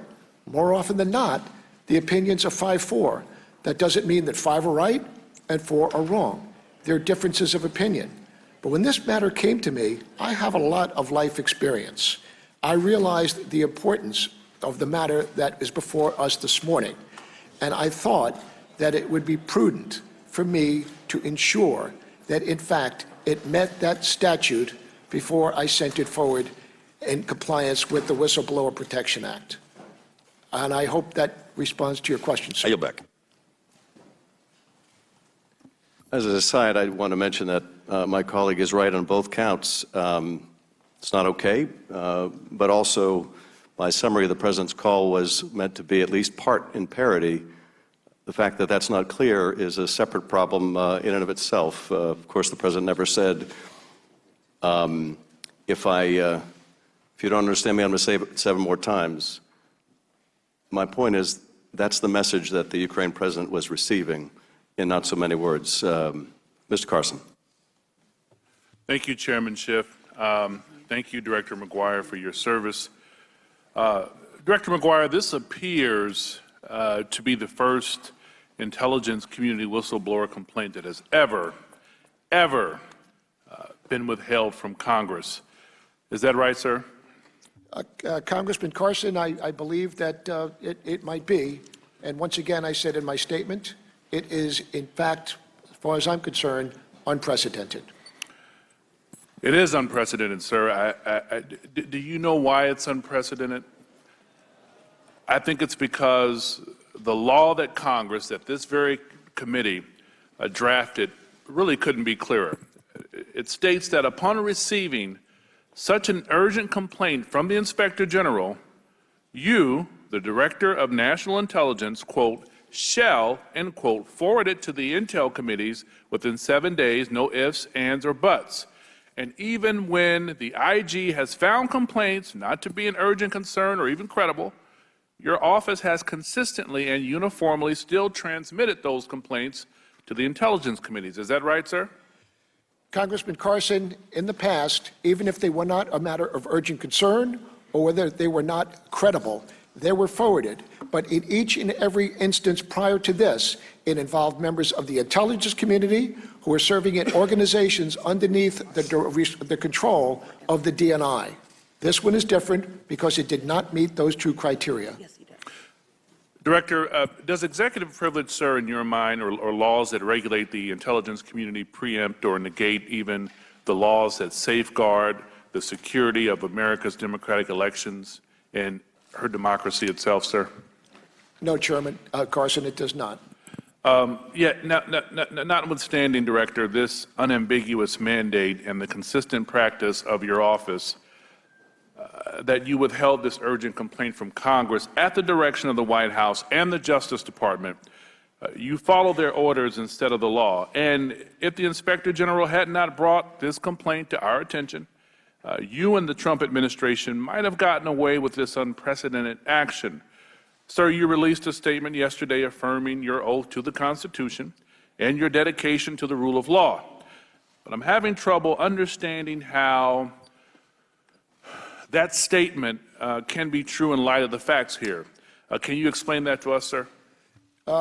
Congressman Carson, a couple of things. The White House did not direct me to withhold the information. Neither did the Office of Legal Counsel. That opinion has been unclassified and has been disseminated. The question came down to urgent concern, which is a legal definition. It doesn't mean, is it important? Is it timely? Urgent concern met the certain criteria that we've discussed several times here. So it did not. And all that did, sir, was then just take away the 7 days. Now, as I said before, just because it was not forwarded to this committee does not mean that it went unanswered. The ICIG and the Justice Department referred it to the Federal Bureau of Investigation for investigation. So this is not thing, and that was working while I was endeavoring to get the executive privilege concerns addressed so that it can then be forwarded. It was not stonewalling. I didn't receive direction from anybody. I was just trying to work through the process and the law the way it is written. I have to comply with the way the law is, not the way some people would like it to be. And if I could do otherwise, it would have been much more convenient for me, Congressman. And lastly, Director, as you sit here today, sir, do you commit to providing every single whistleblower complaint intended for Congress to the intelligence committees as required by the statute, sir? If it's required by the statute, Congressman Carson, yes, I will. That's good to know, sir, and I certainly hope so, because I think the unprecedented decision to withhold this whistleblower complaint from Congress, I think it raises concerns, very serious concerns for us and for me, and I think that we need to get to the bottom of this. I yield the balance of my time, Chairman. Thank you. Thank you, Congressman Carson. Thank you. How much time does the gentleman have remaining? 27. Okay. Well, Director, you were not directed to withhold the complaint. Is that your testimony? Yes, that's absolutely true. So you exercised your discretion to withhold the complaint from the committee? I did not, sir. What I did was I delayed it because it did not meet the statutorily definition of urgent concern, and I was working through. And Director, you're aware, you spent a lot of time focusing on the definition of urgent concern.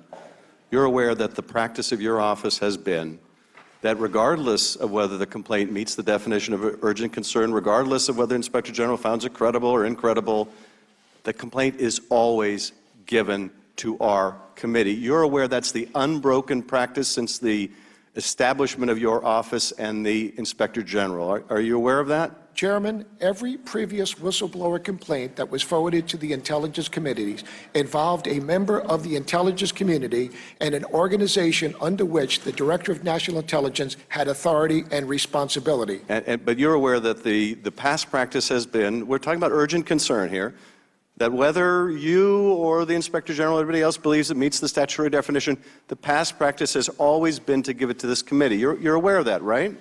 I am aware that this is unprecedented, and this has never happened. And with that, sir, I agree. This has never happened before, but then again, this is a unique situation. But you, Director, made the decision. You made the decision to withhold it from the committee for a month when the White House had made no claim of executive privilege, when the Department of Justice said, you don't have to give it to them, but you can. You made the decision not to. No, it's not true, sir. What the Office of Legal Counsel said, that it does not meet the legal definition of urgent concern. So it said you're not required. It didn't say you cannot provide it. It said you're not required to. That is, if you don't want to, we're not going to force you. You're not required, but it didn't say you can't. Am I right? It allowed me, and I said that in my opening statement, but even so, it was referred to the FBI for investigation, and I was endeavoring to get the information to you, Mr. Chairman, but I could not forward it as a member of the executive branch without executive privileges being addressed. And I feel that the White House counsel was doing the best that they could in order to get that, and it took longer than I would have liked, that's for sure, but that came to a conclusion yesterday with the release of the transcripts, and because the transcripts were released, then no longer was there a situation of executive privilege, and I was then free to send both the Inspector General's cover letter and the complaint to you. But there's no time was there any intent on my part, sir, ever, to withhold the information from you as the chair, this committee, or the Senate Intelligence Committee. Director, I wish I had the confidence of knowing that but for this hearing, but for the deadline that we were forced to set with this hearing, that we would have been provided that complaint. But I don't know that we would have ever seen that complaint. Dr. Wenstrup. Thank you, Mr. Chairman, and I thank you, Mr. McGuire, for being here today. You know, I think it's a shame that we started off this hearing with fictional remarks, the implication of a conversation that took place between a president and a foreign leader, putting words into it that did not exist, they're not in the transcript. And I will contend that those were intentionally not clear, and the chairman described it as parody, and I don't believe that this is the time or the place for parody when we are trying to seek facts. nor do those that were involved with the conversation agree with the parody that the chairman gave us. And unfortunately today, many innocent Americans are going to turn on their TV, and the media is only going to show that section of what the chairman had to say. But I'm also glad to know that many Americans have seen this movie too many times, and they're tired of it. But let me get to some questions, sir, if I can. Let's go to the word credible. Credible does not mean proven true or factual. Would that be correct in this situation? I find no fault in your logic, Congressman. Okay, so, the interpretation, it was credible, but also, was that decision made by the IG before seeing the transcript of the conversation? I believe that the IG conducted to his best of his ability the investigation, and he found to his ability that based on the evidence and discussing it with the whistleblower, that he thought that in fact it was credible. But the IG didn't necessarily have the transcript of the conversation? He did not. No, he did not. Okay, that's my question. So to another point, one of the issues that arose out of the Russia investigation last Congress was a question over the latitude provided to the U.S. President to conduct foreign affairs. In 2017, I asked then CIA Director Brennan how he viewed statements made by President Obama to Russian President Medvedev regarding having more flexibility to negotiate after his 2012 election. And President Medvedev replied that he would transmit the information to Vladimir and that Medvedev stood with President Obama. That was in an open hearing. Director Brennan wouldn't entertain my question and insisted on not answering due to the fact that the conversation was between the heads of government. That's what he said. He further claimed he was avoiding getting involved in political or partisan issues, which brings me to a similar question related to this whistleblower complaint. One, you said this executive privilege is unwaverable, and I think that's kind of consistent with CIA Director Brennan was implying. Congressman, only the White House and the President can waive executive privilege.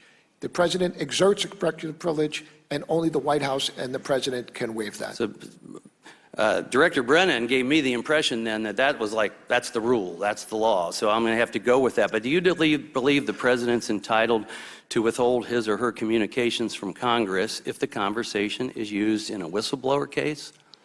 I think that the President, when he conducts diplomacy and deals with foreign heads of state, he has every right to be able to have that information be held within the White House and the executive branch. And if yesterday, I think the transmission of the call is unprecedented, and it's also, I think that other future leaders, when they interact with our head of state, might be more cautious in what they say and reduce the interaction that they have with the President because of that release. So we may need to change our process here because I guess if a decision regarding executive privilege, maybe it should be made prior to submitting the communication to Congress. Well, either that, I believe that this committee wrote the law, and based on what we're doing today, perhaps it needs to be relooked. I don't know. I leave that to the legislative branch. So also, we may need to change process. The 14 days, that might be kind of tough to adhere to. So I think maybe, this is a special circumstance, unprecedented. Maybe there should be some leeway in the time frame instead of the narrow 14 days. And I don't know if you know, did you feel or did the IG ever say that they felt rushed to making a decision because of the 14-day process? No, Congressman. I believe that he's a very experienced Inspector General. He's used to dealing with the 14-day process. And when you work under a timeline like that, he worked with his staff and I think endeavored to the extent because he was following the statute as he believed it was written. So I would think that any prudent lawyer would like to have more time to be able to collect the facts and do other things. But Michael Atkinson was under the 14-day timeline, and he did the best of his ability to comply with that. Did you feel rushed in any way, sir? I did not. Thank you. I yield back. Thank you, Congressman. Ms. Spear. Thank you, Mr. Chairman, and thank you, Director McGuire, for your extraordinarily long service to our country. At any point during this process, did you personally threaten to resign if the complaint was not provided to the committee? No, Congressman, I did not, and I know that that story has appeared quite a bit, and I issued a statement yesterday. All right, thank you. When you read the complaint, were you shocked at all by what you read? Congresswoman, excuse me. As I said, I had a lot of life experience. I joined the Navy. I understand your record. Could you just what answer I mean is, it? I realized full and well, the importance of the allegation. And I also have to tell you, Congresswoman, when I saw that, I anticipated having to sit in front of some committee sometime to discuss it. All right. The complaint refers to what happened after the July 25th conversation between the Ukraine president and the president of the United States. And the White House lawyers ordered other staff to move the transcript from its typical repository to a more secure location in order to lock down, and that was the term used in the complaint, all records of the phone call. Did that reaction to the transcript seem to you like a recognition within the White House that the call was completely improper? Congresswoman, I have no firsthand knowledge of that. All I have is the knowledge that the whistleblower alleges in his allegation, the whistleblower complaint. I don't know whether, in fact, that is true or not. My only knowledge and situation awareness of that is from the whistleblower's letter. So knowing that the whistleblower appeared to be credible based on the evaluation by the Inspector General, and knowing that that effort was undertaken by the White House to cover it up, why would you then, as your first action outside of the intelligence community, go directly to the White House, to the very entity that was being scrutinized and complained about in the complaint? Why would you go there to ask their advice as to what you should do? Congresswoman, the allegation that is made by the whistleblower is secondhand information, not known to him or her firsthand. Except, Mr. McGuire, it was determined to be credible. There was an investigation done by the Inspector General. Let me go on to another issue. President Trump, over the weekend, tweeted, "It appears that an American spy in one of our intelligence agencies may have been spying on our own president." Do you believe that the whistleblower was spying on one of our intelligence agencies or spying on the president? As I said several times so far this morning, I believe that the whistleblower complied with the law and did everything that they thought, he or she thought, was responsible under the Intelligence Community Whistleblower Protection Act. But you did not speak out to protect the whistleblower, did you? Congresswoman, I spoke Yes or out. no, sir? I did, yes. I did within my own workforce. I thought that there was enough stuff that was appearing out in the press that was erroneous, that was absolutely incorrect, and I didn't think that I needed to respond to every single statement that was out there that was incorrect. So what I did is, my loyalty is to my workforce. I appreciate that. Concern. Thank yes, you. ma'am. The president on Monday said, also, who is this so-called whistleblower? Who knows the correct facts? Is he on our country's side? Do you believe the whistleblower is on our country's side? I believe that the whistleblower and all employees who come forward in the ICIG to raise concerns of fraud, waste, and abuse are doing what they perceive to be the right thing. So, working on behalf of our country. Are you aware of the fact that whistleblowers within the federal government have identified waste, fraud, and abuse of over $59 billion that has had the effect of benefiting the taxpayers and keeping our country safe as well? Congresswoman, I'm not familiar with the dollar value, but having been in the government service for nearly 4 decades, I am very much aware of the value of the whistleblower program. Let me ask you one final question. Did the President of the United States ask you to find out the identity of the whistleblower? I can say, although I would not normally discuss my conversations with the President, I can tell you emphatically, no. Has anyone else within the White House or the Department of Justice asked you? No, Congresswoman. Thank you. I yield. You're welcome, ma'am.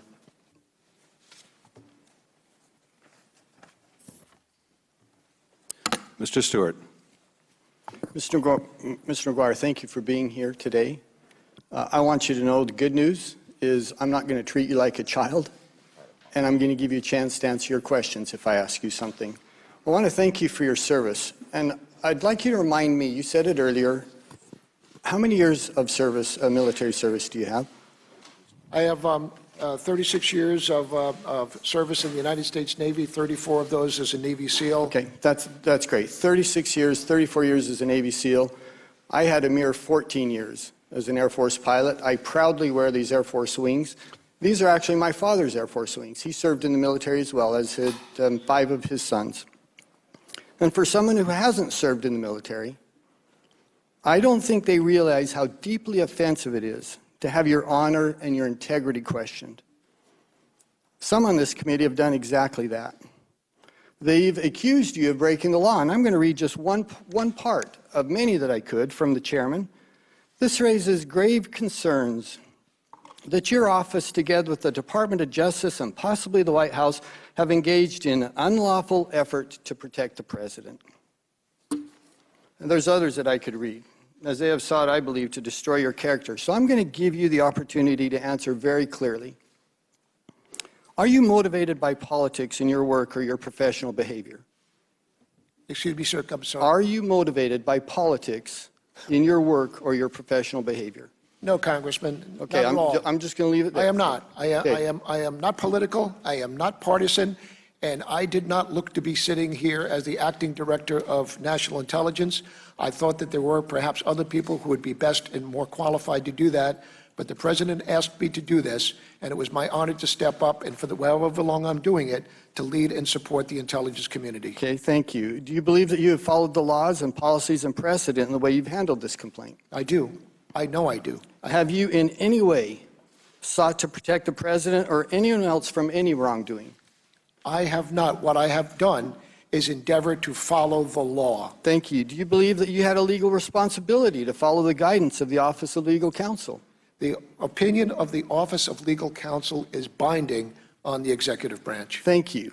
Now, there's been a big deal made about the fact that this is the first whistleblower complaint that has been withheld from Congress, but it's also true, isn't it, that it's the first whistleblower complaint that has potentially falls under executive privilege, and it's also the first time that it included information that was potentially outside of the authority of the DNI. Is that true? To the best of my knowledge, Congressman, that is correct. Okay, and I will say to my colleagues sitting here, I think you're nuts if you think you're going to convince the American people that your cause is just by attacking this man and by impugning his character when it's clear that he felt there's a discrepancy, a potential deficiency in the law. He was trying to do the right thing. He felt compelled by the law to do exactly what he did. And yet the entire tone here is that somehow you're a political stooge who has done nothing but try to protect the president. I just think that's nuts. And anyone watching this hearing is surely going to walk away with the clear impression that you are a man of integrity who did what you felt was right, regardless of the questions and the innuendo that is cast by some of my colleagues sitting here today. I'd like to one more thing before I yield my time. I think we can agree that leaks are unlawful and that leaks are damaging. And for heaven's sakes, we've seen plenty of that over the last 3 years. And there's a long list of leaks that have had clear implications for our national security, meaningful implications for our national security. I want to know, do you know who was feeding the press information about this case? And have you made any referrals to the Department of Justice for unlawful disclosures? Yes, sir. Do you know who is feeding information about this case? No. Okay. No, do you think it'd be appropriate to make a referral to the Department of Justice to try to determine that? I believe that anybody who witnesses or sees any wrongdoing should refer any wrongdoing or complaint to the Department of Justice for investigation. Including investigation about leaks. That is correct. Of classified information. Yes, Congressman, any wrongdoing. All right, well, I don't know what time it is because our clock isn't working. I suppose my time is up, but I would conclude by emphasizing once again, good luck convincing the American people that this is a dishonorable man sitting here.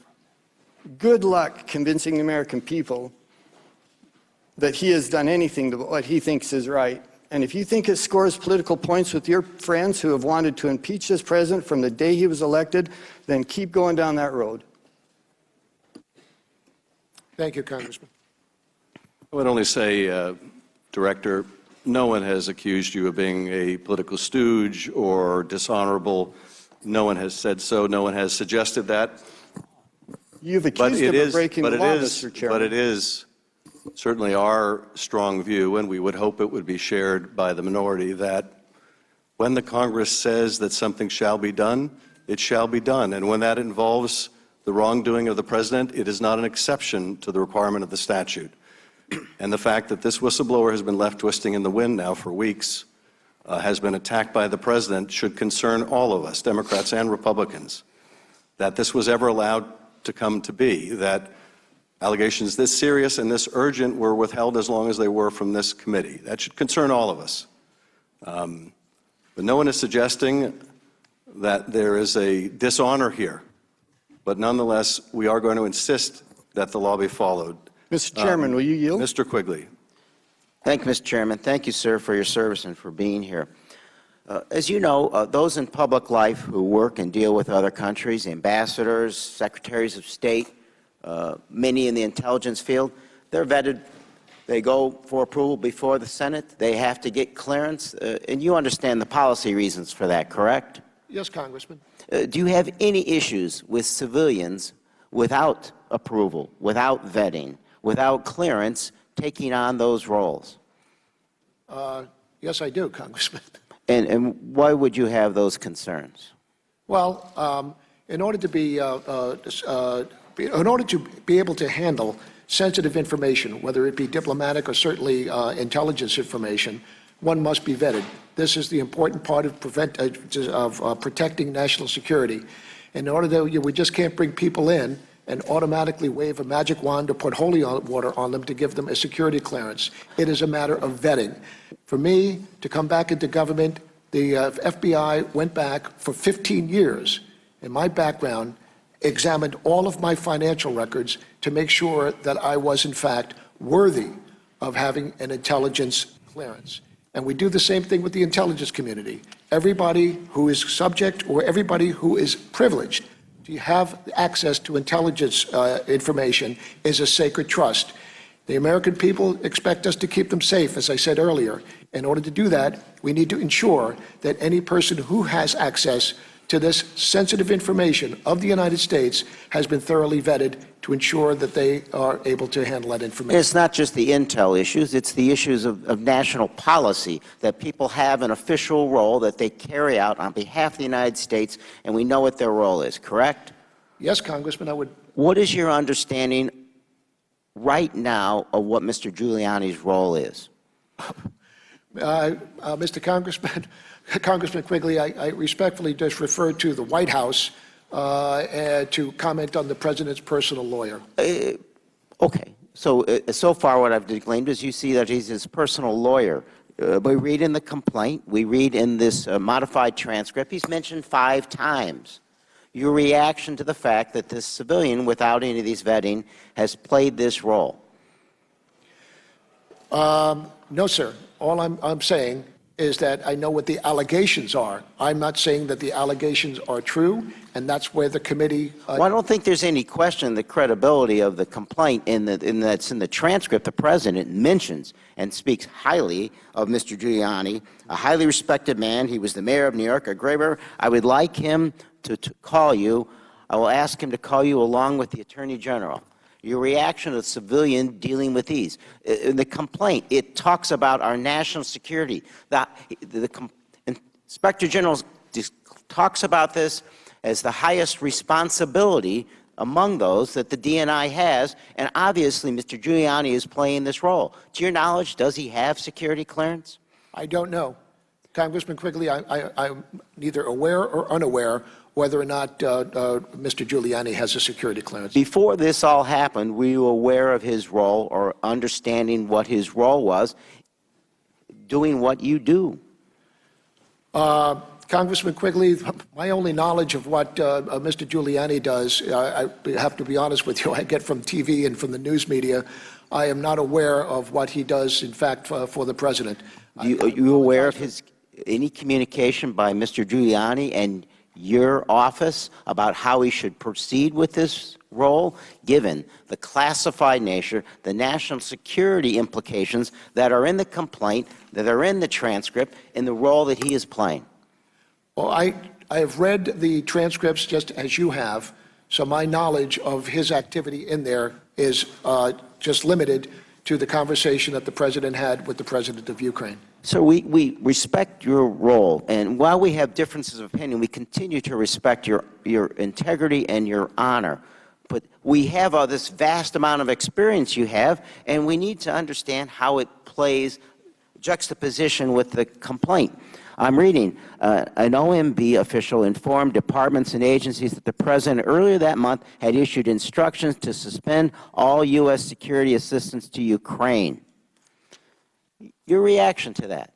Congressman Quigley, I think that anything that has to do with the President's lawyer in these matters should be referred to the White House and the President for that. Well, no, I'm just reading the complaint. I lead and I support the intelligence community and the 17 different departments and agencies underneath my leadership.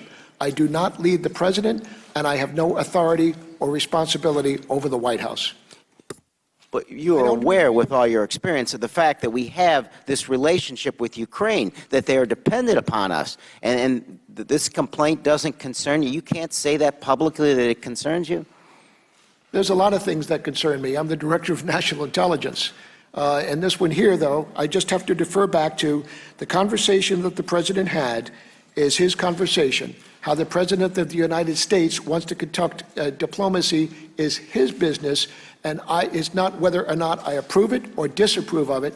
That is the President's business on how he wants to conduct that, sir. The issue is whether it commits a crime, and that bothers you. The time of the gentleman has expired. The Director, you may complete your answer if you wish. Excuse me, sir? If you wanted to respond, you may. No, I'm fine. Thank you, Chairman. Ms. Stefanik. Thank you, Mr. McGuire. Thank you for being here. We appreciate your life of public service. My question relates to prior to the transmission on August 26th from the IG to the DNI, were there any conversations that you had with the IG prior to August 26th related to this matter? Congresswoman, there's been a lot that's happened in the last several weeks. As far as the timeline is concerned, I think that I'd like to take that and get back to you and give you a full chronology, if I may, on the actual timeline of events. That will be very helpful to this committee in terms of if there were any preliminary conversations, what was discussed, and if there was any action taken as a result of those conversations. I want to turn to the complaint itself, which is made public for the American public to read. And let me preface this by saying that I greatly appreciate your statement that you believe the whistleblower is operating in good faith. I think that's very important for Americans to hear. But on page 1, and I'm not going to improvise for parody purposes like the chairman of this committee did, I'm going to quote it directly. On page 1, the complaint reads, quote, "I was not a direct witness to most of the events described." This seems like a very important line to look into, and I think the American public will have questions in particular about that line. So my question to you is, for the record, did the IG fully investigate the allegations into this complaint at this time? Has the IG fully investigated the allegations in this complaint? As I said earlier, Congresswoman, I believe that the Intelligence Community Inspector General did a thorough investigation with the 14-day time frame that he had, and under that timeline, to the best of his ability, made the determination that it was both credible and urgent. I have no reason to doubt that Michael Atkinson did anything but his job. Sure. So when you talk about a full investigation, were the veracity of the allegations in the complaint looked into? There were many references to White House officials. Do you know if the IG spoke with those White House officials? Do you know if he investigated, again, the truthfulness of these allegations? Or was it a preliminary investigation? Congresswoman, I'd have to defer to the IG to respond to you on that.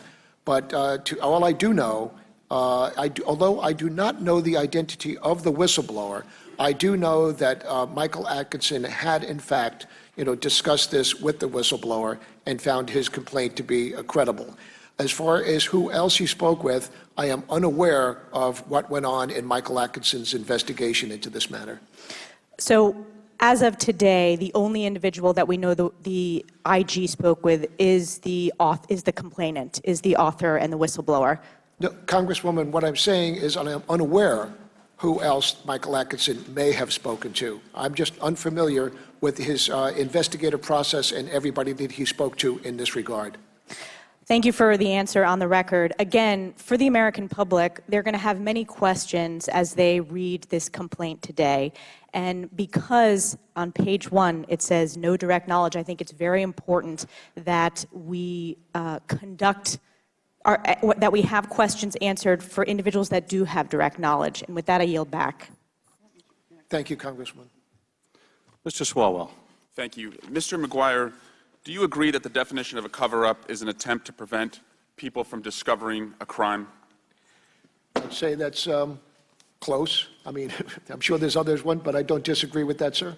And in the whistleblower's complaint, the whistleblower alleges that immediately after the president's call with the president of Ukraine on July 25, White House lawyers moved quickly to direct White House officials to move electronic transcripts from one computer system where it was normally stored to a secret classified information system. Is that right? Congresswoman, excuse me, sir, I apologize. Congressman, is that what was alleged in the whistleblower complaint? Congressman, yes or no? Sir, all I know is that is the allegation. Is that what I'm asking you? That's what's alleged. That's the allegation. And you read that allegation, and the first people that you go to after you read that allegation are the White House lawyers who are telling the White House officials who see this transcript and move it into a secret compartmentalized system. Those are the first people you go to. Well, let's say a couple of things. Is that yes or no? Yes, but okay, also, I'm gonna keep going here. So you get this complaint. Inspector General says urgent, credible.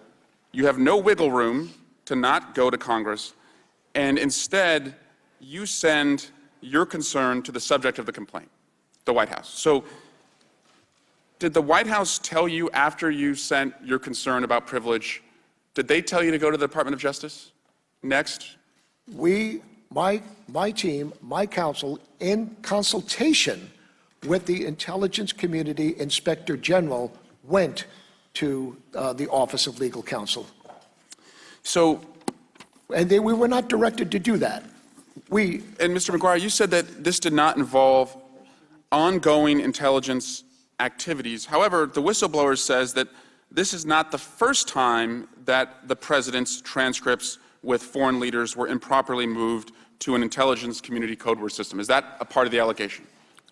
I believe that's in the letter, and I will let the letter speak for itself, sir. Well, what can also speak for itself is that if a transcript with a foreign leader is improperly moved into an intelligence community classification system, that actually would involve your responsibilities. Is that right? Not necessarily.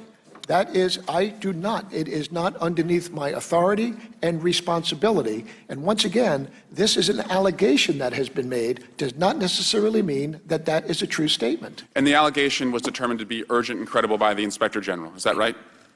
Yes, it was. So, would you also want to know, though, considering that you are the Director of National Intelligence and transcripts are being moved into a secret intelligence system, whether other transcripts, perhaps maybe the President's phone calls with Vladimir Putin, with MBS of Saudi Arabia, or Erdogan of Turkey, or Kim Jong-un, would you want to know if those are also being improperly moved because the President is trying to cover up something?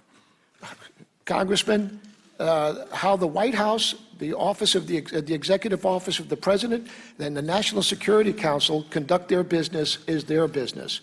Well, it's actually your business to protect America's secrets, is that right? It's all of ours, this committee as well. And if there's cover-up activity because the President is working improperly with a foreign government, that could compromise America's secrets, is that right? Congressman, there is an allegation of a cover-up. I'm sure an investigation, and before this committee, might lend credence or disprove that. But right now, all we have is an allegation for secondhand information from a whistleblower. I have no knowledge on whether or not that is true and accurate statement. The Department of Justice opinion you relied upon said that you are not responsible for preventing foreign election interference. Is that right? That was in the opinion. What the Office of Legal Counsel did was over 11 pages, no, they render an said, opinion defining and explaining their justification for it not complying with urgent Are you concern. responsible for preventing election interference Election interference, by a foreign government? Congressman, election interference. I hope you know this answer is yes or no. Are you responsible for preventing election interference? My election interference is Boy, top I really priority. It is the hope you top know the answer to priority this in question. the intelligence community. Is it your priority, though? Yes, it is. Okay, so this complaint also alleges a shakedown with a foreign government by the United States president involving a rogue actor, as Mr. Quigley pointed out, who has no clearance, no authority under the United States, and an effort by the White House to move the transcript of this call to a secret system. Is that right? That's at least what's alleged. Congressman, I believe that election security is my most fundamental priority. However, this complaint focused on a conversation by the president with another foreign leader, not election security. I yield back. Thank you. Thank you, Congressman.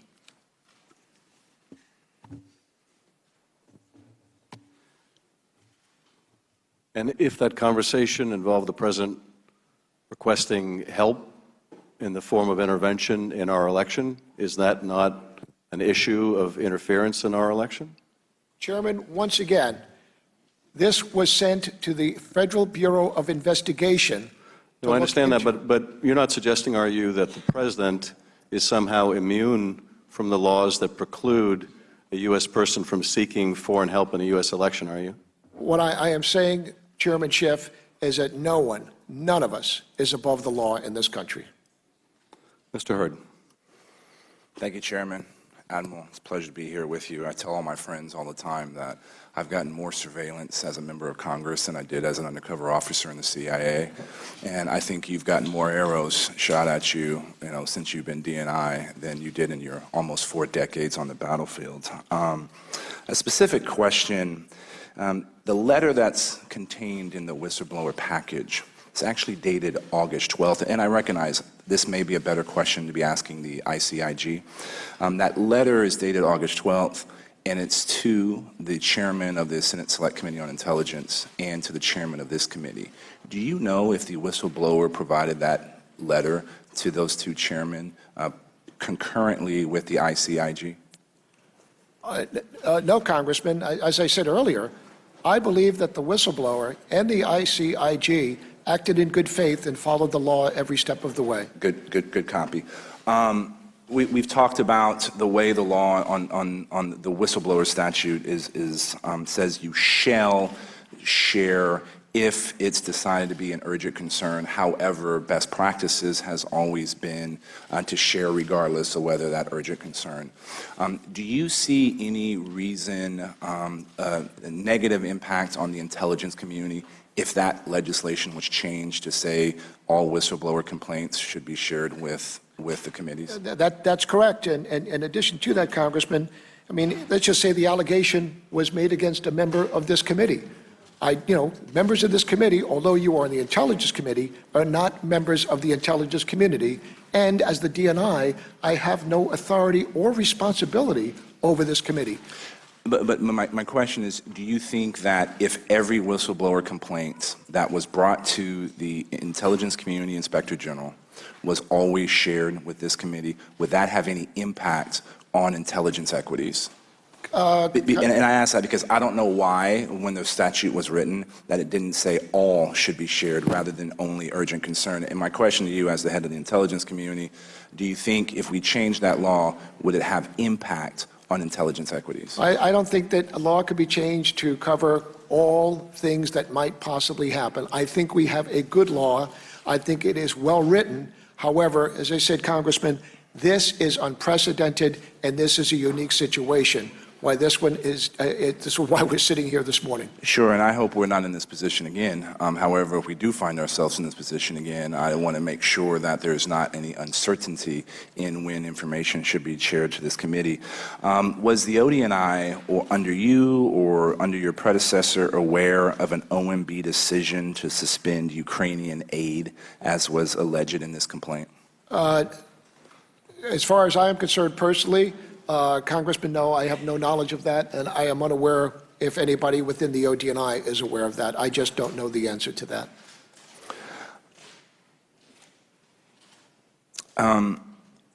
When, and again, I apologize for a lot of these legal questions that may be best directed at somebody else, but I feel like you have a perspective. When does OLC, Office of Legal Counsel, guidance override laws passed by Congress? The Office of Legal Counsel does not override laws passed by Congress. What it does is it passes legal opinion for those of us who are in the executive branch.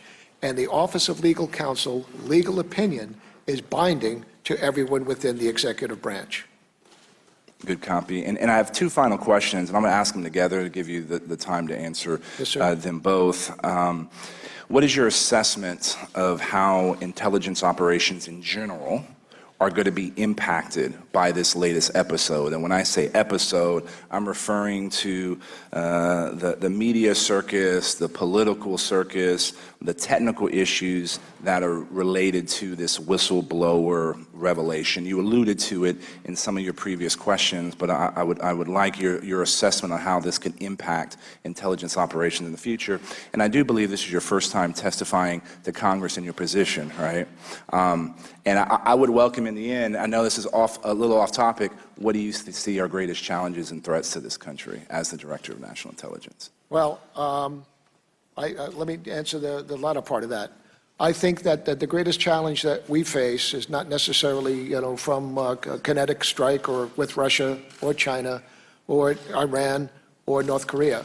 I think the greatest challenge that we do have is to make sure that we maintain the integrity of our election system. We know right now, that there are foreign powers who are trying to get us to question the validity on whether or not our elections are valid. So first and foremost, I think that protecting the sanctity of our election within the United States, whether it be national, city, state, and local, is perhaps the most important job that we have with the intelligence community. Outside of that, we do face significant threats. I'd say number one is not necessarily kinetic, but cyber. This is a cyber world. We talk about whether or not the great competition is taking place with Russia and China, and we are, building ships and weapons to do that. But in my estimation, the great competition with these countries is taking place right now and is doing that in the cyber realm. Admiral, my time is, I think, running out, Yes, but the broader implications on intelligence operations of this current whistleblower situation. Well, I will tell you, in light of this, I clearly have a lot of work as the leader of this community to do, to reassure that, the intelligence community, that in fact, I am totally committed to the whistleblower program. And I am absolutely committed to protecting the anonymity of this individual, as well as making sure that Michael Atkinson, who is our ICIG, continues to be able to do his job unfettered. But I think that with that, I certainly have to be proactive in my communications with my team. Mr. Chairman, I yield back the time I may or may not have. Mr. Castro. Thank you, Chairman. Thank you, Director McGuire, for your testimony today. I want to say thank you also to the whistleblower for having the courage and the bravery to come forward on behalf of the nation. Thank you to Mr. Atkinson, also the Inspector General, for his courage in coming forward to Congress. You mentioned that you believe that the whistleblower's report is credible, that the whistleblower is credible, that the whistleblower acted in good faith. You've had a chance now, as we have, and I believe the American people have, had an opportunity to review both the whistleblower complaint and the transcript that was released of the phone call between the President of the United States and the President of Ukraine. You've read both documents by now, haven't you? Yes, Congressman. Would you say that the whistleblower's complaint is remarkably consistent with the transcript that was released? I would say that the whistleblower's complaint is in alignment with what was released yesterday by the President. Okay, I want to read you a quick section of both to underscore exactly how accurate and consistent this complaint is. On page 2 of the whistleblower's complaint, the whistleblower says, according to the White House officials who had direct knowledge of the call, the President pressured Mr. Zelensky to, and then there's a few bullet points. The first one says, initiate or continue an investigation into the activities of former Vice President Joseph Biden and his son Hunter Biden. Then the third bullet point, meet or speak with two people the president named explicitly as his personal envoys on these matters, Mr. Giuliani and Attorney General Barr, to whom the president referred multiple times in tandem. In the transcript that was released on page 4 of the first paragraph into what looks like the third sentence, President Trump says, the former ambassador from the United States, the woman, was bad news, and the people she was dealing with in the Ukraine were bad news. So I just want to let you know that. The other thing, there's a lot of talk about Biden's son, that Biden stopped the prosecution, and a lot of people want to find out about that. So whatever you can do with the Attorney General would be great. Biden went around bragging that he stopped the prosecution, etc. Do you have reason to doubt what the whistleblower has brought forward? Getting back into Michael Atkinson's determination on whether or not it was credible or urgent concern. As the DNI, it is not my place to ensure that it is credible. That is the ICIG's job as the inspector. He has determined that it is credible. My only trouble was that, in fact, it involves someone who is not in the intelligence community or in an organization under which I have authority and responsibility. Outside of that... But Director McGuire, you agree that it involved intelligence matters, it involved an issue of election interference, it involved an investigation of U.S. persons, including a former vice president. If you had knowledge, or the CIA had knowledge, that a government was going to investigate or drum up an investigation against a former vice president, would that not that wouldn't qualify as an intelligence matter? Would that qualify as an intelligence matter, yes or no? Well, I don't mean to say that's kind of a hypothetical question, sir. No, I don't think it's hypothetical. Well, that's exactly what's in the transcript. That's what he's asking for. What the complaint. But that's what the president is asking the president of Ukraine to do. He's asking the president of Ukraine to investigate a former vice president of the United States. Does that qualify as an intelligence matter that the CIA would want to know? The conversation was by the president to the president of Ukraine, as you know, and it is his. I am not. But Mr. McGuire, I understand, but that cannot be an ultimate shield against transparency. It can't be an ultimate shield against accountability. The president is not above the law. One thing that you haven't told us is if your office or if the inspector general is not able to investigate, then who is able to investigate? Congressman Castro, once again, sir, as I mentioned several times so far, although it did not come to the committee, the complaint was referred to the Judicial Department for criminal investigation. This was not swept under the rug. I have one more question for you. Why did your office think you should appeal the IG's determination about quote-unquote urgent concern to the DOJ? That has never been done before. It's never been done before. This is unprecedented in that in the past that there has never been a matter that the Inspector General has investigated that did not involve a member of the intelligence community or an organization that the Director of National Intelligence... One last point I would make with respect to, you keep saying the President is not part of the intelligence community. I believe he is. The President, you agree, has the ability to declassify any single intelligence document. Do you agree that's true? The President has original classification authority. Then how is that person outside of the intelligence community? Excuse me. He is the President of the United States above the entire executive branch. Thank you. Thank you, Congressman. Mr. Radcliffe. Thank you, Chairman. Admiral, good to see you. Good to see you again, sir. You served in the Navy 36 years. You commanded SEAL Team 2, and you retired as Vice Admiral of the Navy, correct? That's correct, Congressman. All right. And despite the fact that after that service, you became acting DNI 23 days after the Trump-Zelensky call and 4 days after the whistleblower made his or her complaint, you were subpoenaed before this committee after being publicly accused of committing a crime, correct? Yes, Congressman. Chairman Schiff wrote a letter on September 13th accusing you of being part of an, quote, unlawful cover-up, and then the Speaker of the House took it one step further. She went on national TV and said not once but twice that you broke the law, that you committed a crime. She said, the acting director of national intelligence blocked him, meaning the ICIG, from disclosing the whistleblower complaint. This is a violation of the law.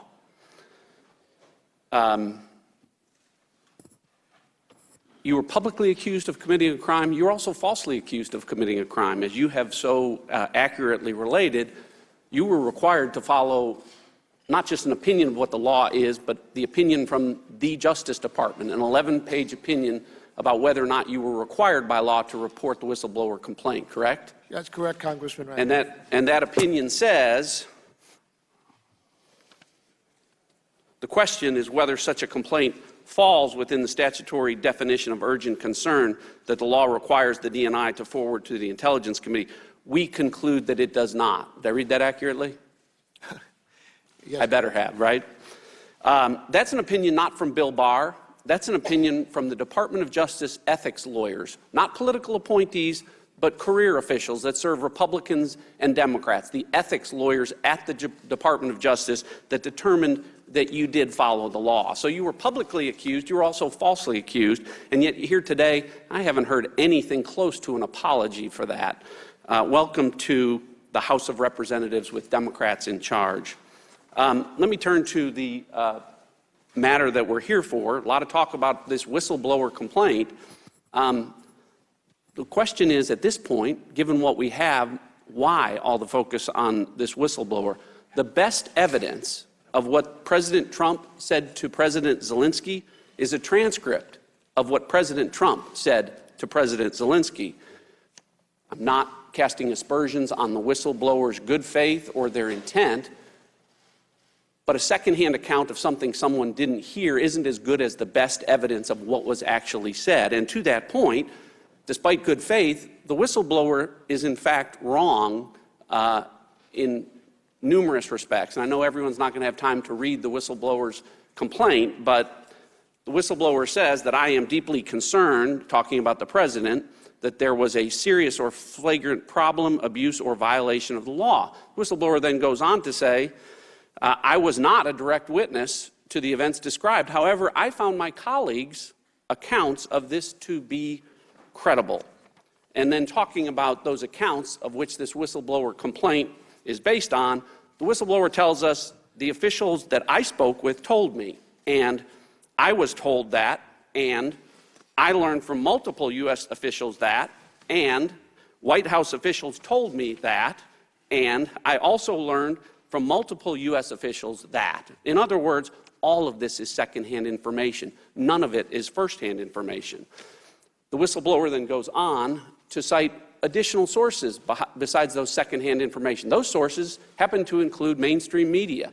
The sources that the whistleblower bases his complaints on include the Washington Post, the New York Times, Politico, The Hill, Bloomberg, ABC News, and others. In other words, much like the Steele dossier, the allegations in the whistleblower's complaints are based on third-hand mainstream media sources rather than first-hand information. The whistleblower also appears to allege crimes not just against the president, but says, with regard to this scheme to solicit interference from a foreign country in the 2020 election, that, quote, the president's personal lawyer, Mr. Rudolph Giuliani, is a central figure in this effort, and Attorney General Barr appears to be involved as well. But buried in a footnote, a couple of pages later, the whistleblower admits, I do not know the extent to which, if at all, Mr. Giuliani is directly coordinating his efforts on the Ukraine with Attorney General Barr. Attorney General does know because he issued a statement yesterday saying there was no involvement. My point in all of this is, again, the transcript is the best evidence of what we have, and so that the American people are very clear what that transcript relates is legal communications. The United States is allowed to solicit help from a foreign government in an ongoing criminal investigation, which is exactly what President Trump did in that conversation. So if the Democrats are intent on impeaching the president for lawful conduct, then be my guest. I yield back. Thank you, Congressman Ratcliffe. Mr. Heck. Thank you, Mr. Chairman. Director, thank you for being here, sir. Thank you very much for your service. I want to step back a little bit and kind of put into perspective, I think, what's at stake here. Obviously, yesterday, the White House released the transcript of that July 25th conversation between President Trump and President Zelensky. And we now know that this phone call was indeed a part of the whistleblower complaint. Yesterday, the chair at a press conference characterized the president's conversation in that call as a shakedown of the Ukrainian leader. He was not suggesting that it was a shakedown for either information or money, but instead it was a shakedown for help to win a presidential election, which is coming up next year. So now let's fast rewind to May 7th of this year, when FBI Director Christopher Wray testified before the United States Senate that, and I'm quoting now, any public official or member of any campaign should immediately report to the FBI any conversations with foreign actors about, quote, influencing or interfering with our election. Director Wray is, of course, the top cop in the United States of America. You agree with Director Wray, do you not, sir? Congressman Heck, I do not disagree with Director Wray. And is that the same thing as you agree with him, sir? Yes. Okay, thank you. Let me go on. Fast forward. It was referred to the FBI. Let me fast forward. Yes, sir. Was it referred to the FBI by the president who actually engaged in the conversation? No, it was not. Let me fast forward to June 13th, when that's 5 weeks in advance of that, when the chair of the Federal Elections Commission made the following statement. Follow me, please. Let me make something 100% clear to the American public and anyone running for public office. It is illegal for any person to accept, solicit, or receive anything of value from a foreign national in connection with the U.S. election. This is not a novel concept. Election intervention from foreign governments has been considered unacceptable since the beginnings of our nation. Do you agree with the FEC chair, Weintraub, Mr. Director? I agree that our elections are sacred, and any interference from an outside source is just not what we want to do. And to solicit or accept it is illegal. I don't know about that. I'm not a lawyer, sir. I don't mean to be evasive, but I can't. So you think it is okay for a public official to solicit, or it may be okay. You do not know the law in this regard. You think it may be okay for a candidate or an elected official to solicit foreign interference in our election? I cannot believe you're saying that. You're not really saying that, right? No, I'm not saying that, Congressman Heck, at all. So we should note that the FEC chair was prompted to say this because it was just literally the day before that the President of the United States sat at the Resolute desk in the most iconic room in the United States, the Oval Office, and said that FBI Director Wray was wrong. You're obviously disagreeing with that.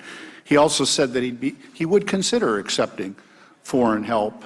And of course, yesterday we learned that the President did in fact do exactly that, solicited that help. Director, whether it's this president or any president, do you believe it is okay for the President of the United States to pressure a foreign country into helping him or her win an election? Congressman Heck, I believe that no one is above the law, and we've discussed what we think applies to the law. So it is illegal to solicit? No, I can't answer that. Once again, sir. I can't reconcile your two statements. Is it okay for a president to pressure, any president, to pressure a foreign government for help to win an election? It is unwarranted. It is unwelcome. It is bad for the nation to have outside interference, any foreign power. Thank you. And by extension, it would be equally unacceptable to extort that assistance as well. I mean, all I know is that I have the transcripts as you have. I have the whistleblower complaint as you have. And I wasn't referring to the whistleblower complaint, but if any president were to do this, and I accept your answer, I think it's beyond unacceptable, Director. Yes, sir. I think it's wrong, and I think we all know it. I think we were taught this at a very young age, and there's a voice within most of us, unfortunately, evidently not all of us, that suggest that it is wrong. It is illegal, and it is wrong. And I thank you, sir, and with that, I yield back. But, Congressman, if I may just answer once again.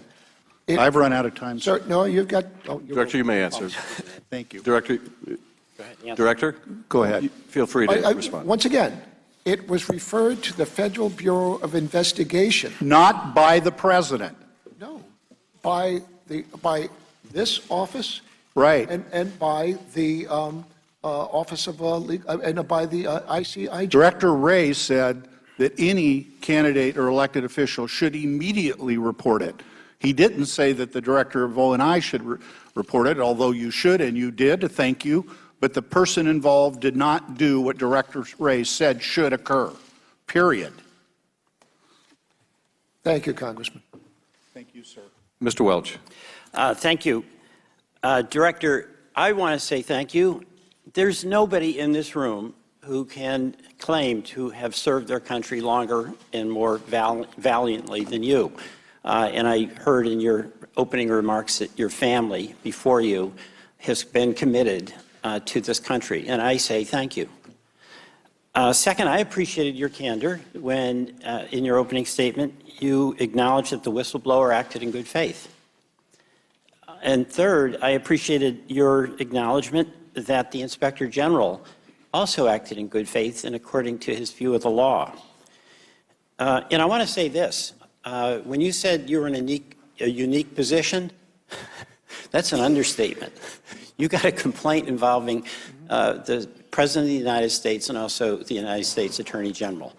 I disagree with some of the decisions you made, but I have no doubt whatsoever that the same sense of duty that you applied in your long and illustrious career guided you as you made these decisions. So thank you for that. But I want to ask a few questions about the extraordinary document that came to your attention. The D&I has jurisdiction over foreign interference in our elections, correct?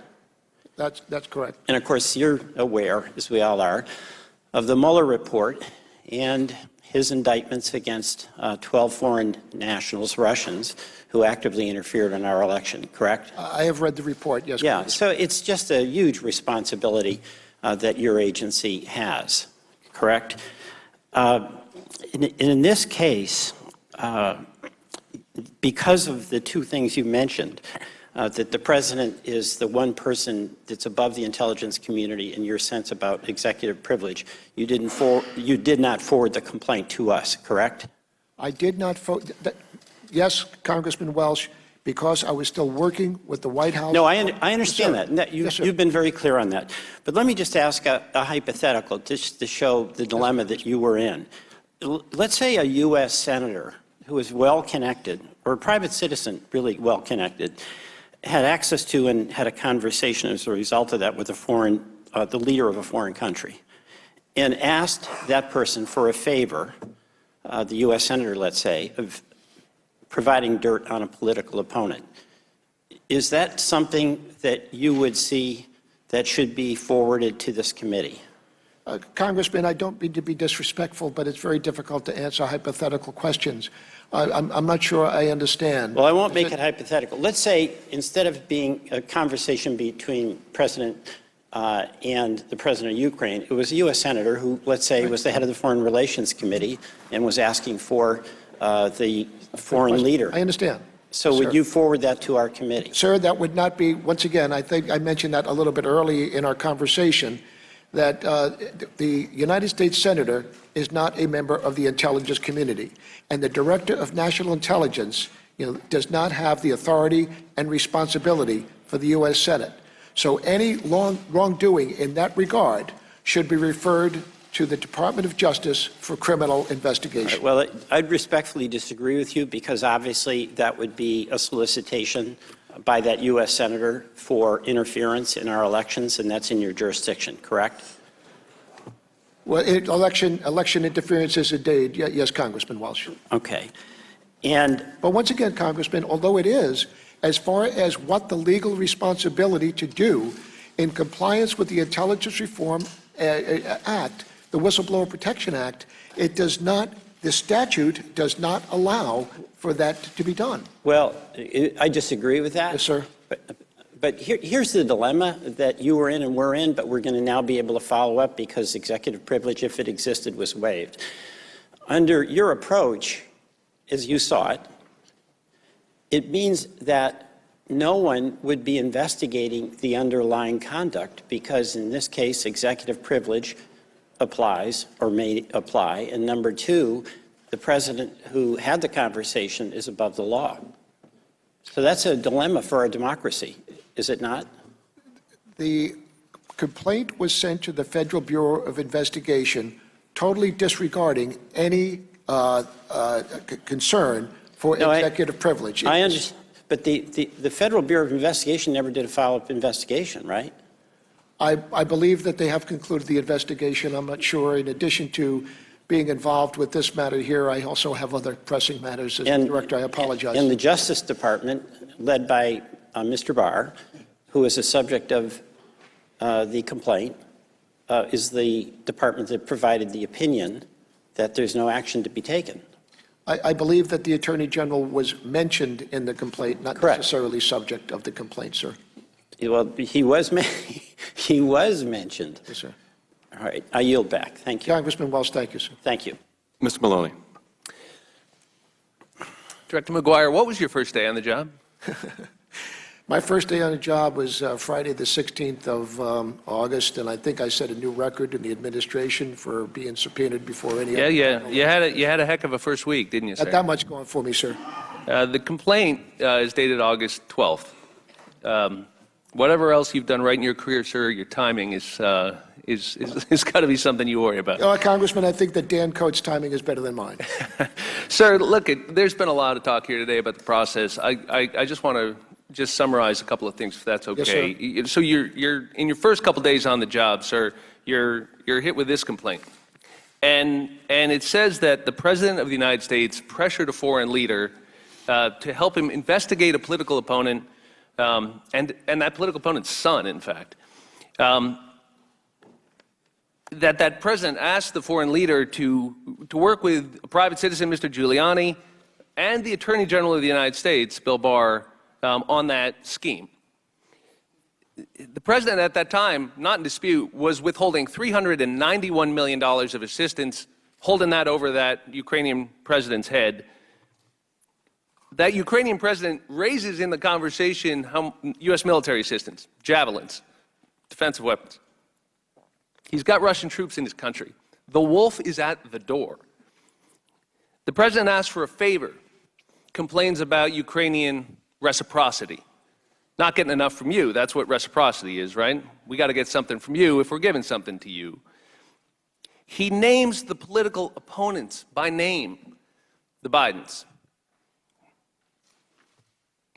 Ukrainian president says he'll do it, that he'll do the investigation.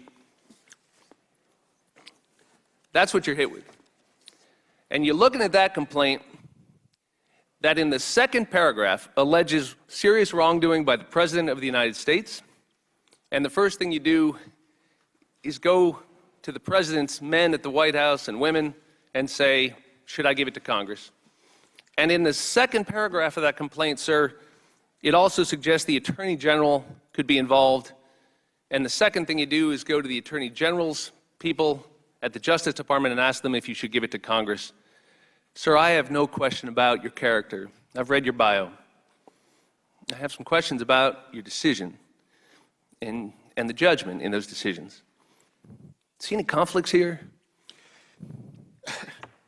Congressman Maloney, I have a lot of leadership experience.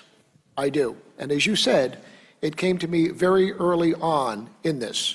The fact that I am the acting DNI, and I was still using Garmin to get to work, that this came to my attention involving the President of the United States and the important matter of this. In the past, as I said before, I have always worked with legal counsel. Because of the magnitude and the importance of this decision, I just, sir, as a naval officer for years, I just thought it would be prudent. I understand now, I the also prudent want to say, sir, if I may, my life would have been a heck of a lot simpler without becoming the most famous man in the United Don't States. doubt that at all, sir. My question, sir, is when you were considering prudence, did you think it was prudent to give a veto power over whether the Congress saw this serious allegation of wrongdoing to the two people implicated by it? Is that prudent? I have to work with the situation as it is, Congressman Maloney. Only the White House can determine or waive executive privilege. There is no one else to go to.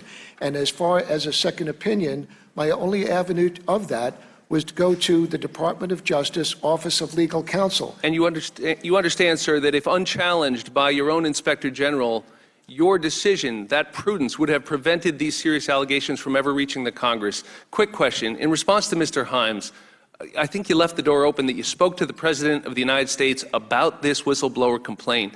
Sir, did you speak personally to the President of the United States at any time about this complaint?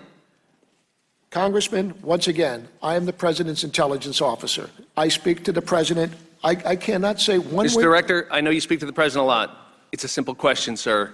Did you speak to him about this whistleblower complaint? Yes or no? Congressman Maloney, my conversation with the President of the United States is privileged. So you're not denying that you spoke to the President? I'm not asking you for the content, sir. I don't want the content. Did you or did you not speak to the President about this whistleblower complaint?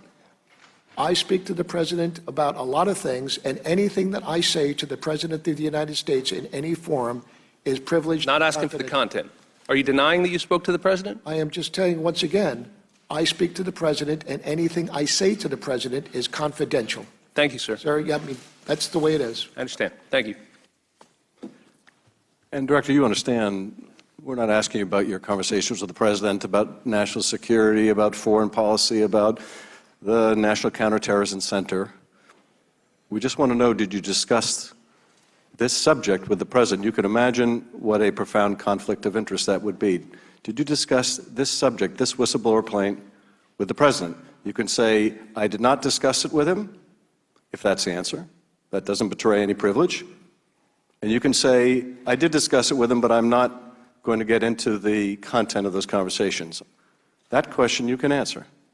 Chairman Schiff, once again, my conversation, no matter what the subject is with the President of the United States, is privileged conversation between the Director of National Intelligence and the President. Ms. Demings. Thank you so much, Mr. Chairman, and Director McGuire, thank you for being here with us today. Thank you for your service. Good morning, Congresswoman. I know you said that you took your first oath in 1974. Yes, ma'am. That's a long time, but a long time to be proud of the service.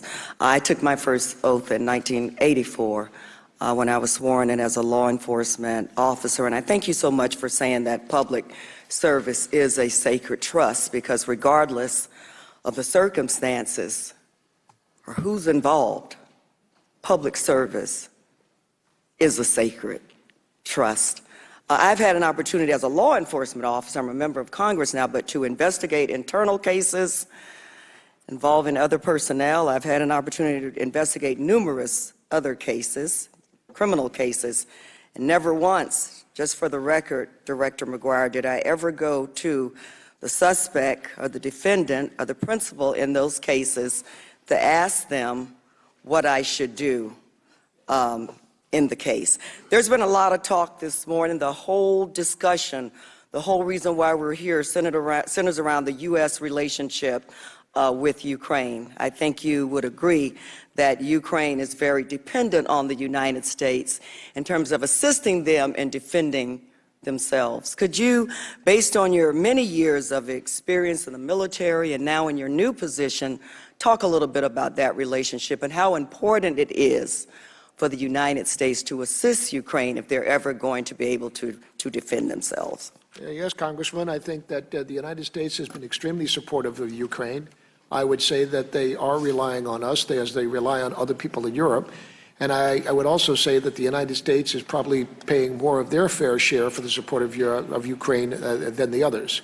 The threats are real for the Ukrainian people, and the stake of freedom and democracy is also, even though it's in the Ukraine, is also very much a concern. So based on that, you would say Ukraine probably could never get there without the support and the assistance of the United States or from the United States of America. I would say that if others were willing to step up and support, they might be able to get there. But they are not. We're there. And so I think you've said it would be difficult for Ukraine to meet that goal of defending themselves without our support, correct? I would say it would be a challenge, yes, Congresswoman. This complaint outlines a scheme by the President of the United States, and I'm not really sure what to call Rudy Giuliani these days, what his role is. Maybe he's the new fixer, I'm not sure. But either way, it involves a scheme to coerce Ukraine, this country that you say is so very dependent on the United States to defend themselves, to coerce Ukraine into assisting the president's re-election efforts in 2020. In the report from your Inspector General, the memo that was sent to you, it says on July 18th, the Office of Management and Budget official informed the departments and agencies that the President earlier that month had issued instructions to suspend all U.S. security assistance to Ukraine. Neither OMB nor the NSC staff knew why this instruction had been issued. During interagency meetings on the 23rd of July and the 26th of July, OMB officials again stated explicitly that the instruction to suspend this assistance had come directly from the President, but they were still unaware of a policy rationale. So the 23rd, 26th, on the 18th, this issue first came up where the President was rescinding or suspending that assistance that you said Ukraine so desperately depends on. Director McGuire, we deal in what's reasonable here. And I believe your Inspector General included that in the report because this whole issue is about Ukraine's position, relationship with the United States, their dependency on the United States, and the President's efforts to coerce Ukraine into engaging in an illegal and improper investigation. Do you believe that's why your Inspector General added that about suspending their support to Ukraine? I think that Michael Atkinson found it to be credible, and he viewed that it was a matter of urgent concern to forward to this committee. Do you think it's reasonable for the American people and for this committee on both sides to believe that there is a correlation or a nexus between the President suspending the aid and the conversation that took place on the follow-up conversation? Yes, Congresswoman, that is the allegation that is made, and I did not have access to the transcripts. My only information was the ICIG's cover letter and the allegation, whistleblower allegation. The other information coming to light yesterday, as released by the President, changes things in different light. Mr. Chairman, may I just ask one more question? Without objection. My understanding is that the Inspector General is a career intelligence person. He's worked in the Department of Justice. He's received numerous awards for outstanding exemplary performance. Did you have any reason to deny or not believe his conclusions in every area of this report that he was directly involved in? Congresswoman, Michael Atkinson is a valued and trusted colleague. I respect him tremendously. The question came down to, as we just over and over again, urgent concern and whether or not the intelligence community Whistleblower Protection Act, as written, allows me to forward it to this committee. That's where I got stuck, ma'am, and I'm sorry. Thank you. Thank you, Congresswoman. Mr. Krishnamurthy. Mr. McGuire, thank you so much for your service to our country, and thank you for your patriotism. I want to ask you a couple questions about the time surrounding July 25th to the time that you came into office as DNI. As you know, the phone call between President Trump and the Ukrainian president happened on July 25th of this year, correct? I believe July 25th, I believe, sir. At least one of them happened on July 25th. At that time, the DNI was Dan Coates, and his deputy was Sue Gordon. As you know, the whistleblower claim was filed on August 12th of this year, and then you took office on August 16th, four days later. Yes, sir. Prior to taking your new job, or since, Did you discuss the July 25th call or the whistleblower complaint with DNI Coates? I wouldn't have taken the job if I did. No, sir. And how about with Sue Gordon? No, not at all. I don't believe, up to the best of my ability, I do not think that either Director Coates or our principal deputy, Sue Gordon, have any sense whatsoever about this whistleblower complaint or that Michael Atkinson had it.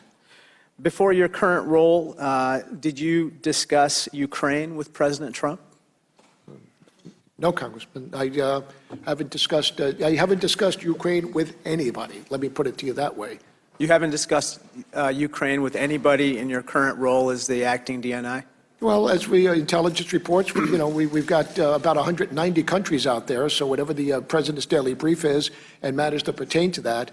But as far as intelligence equities in that region right now, this has just not been something that has come to my attention in the 6 weeks that I've been the acting DNI. Now, turning to the whistleblower and the Inspector General, you don't know the identity of the whistleblower, right? Congressman, I do not, and I've made it my business to make sure that I do not. Correct. And you don't know his political affiliation, obviously. I do not. I do not know this individual. Or her political affiliation. And of course, you believe that the whistleblower was operating in good faith. I do. And without bias. I don't know about that.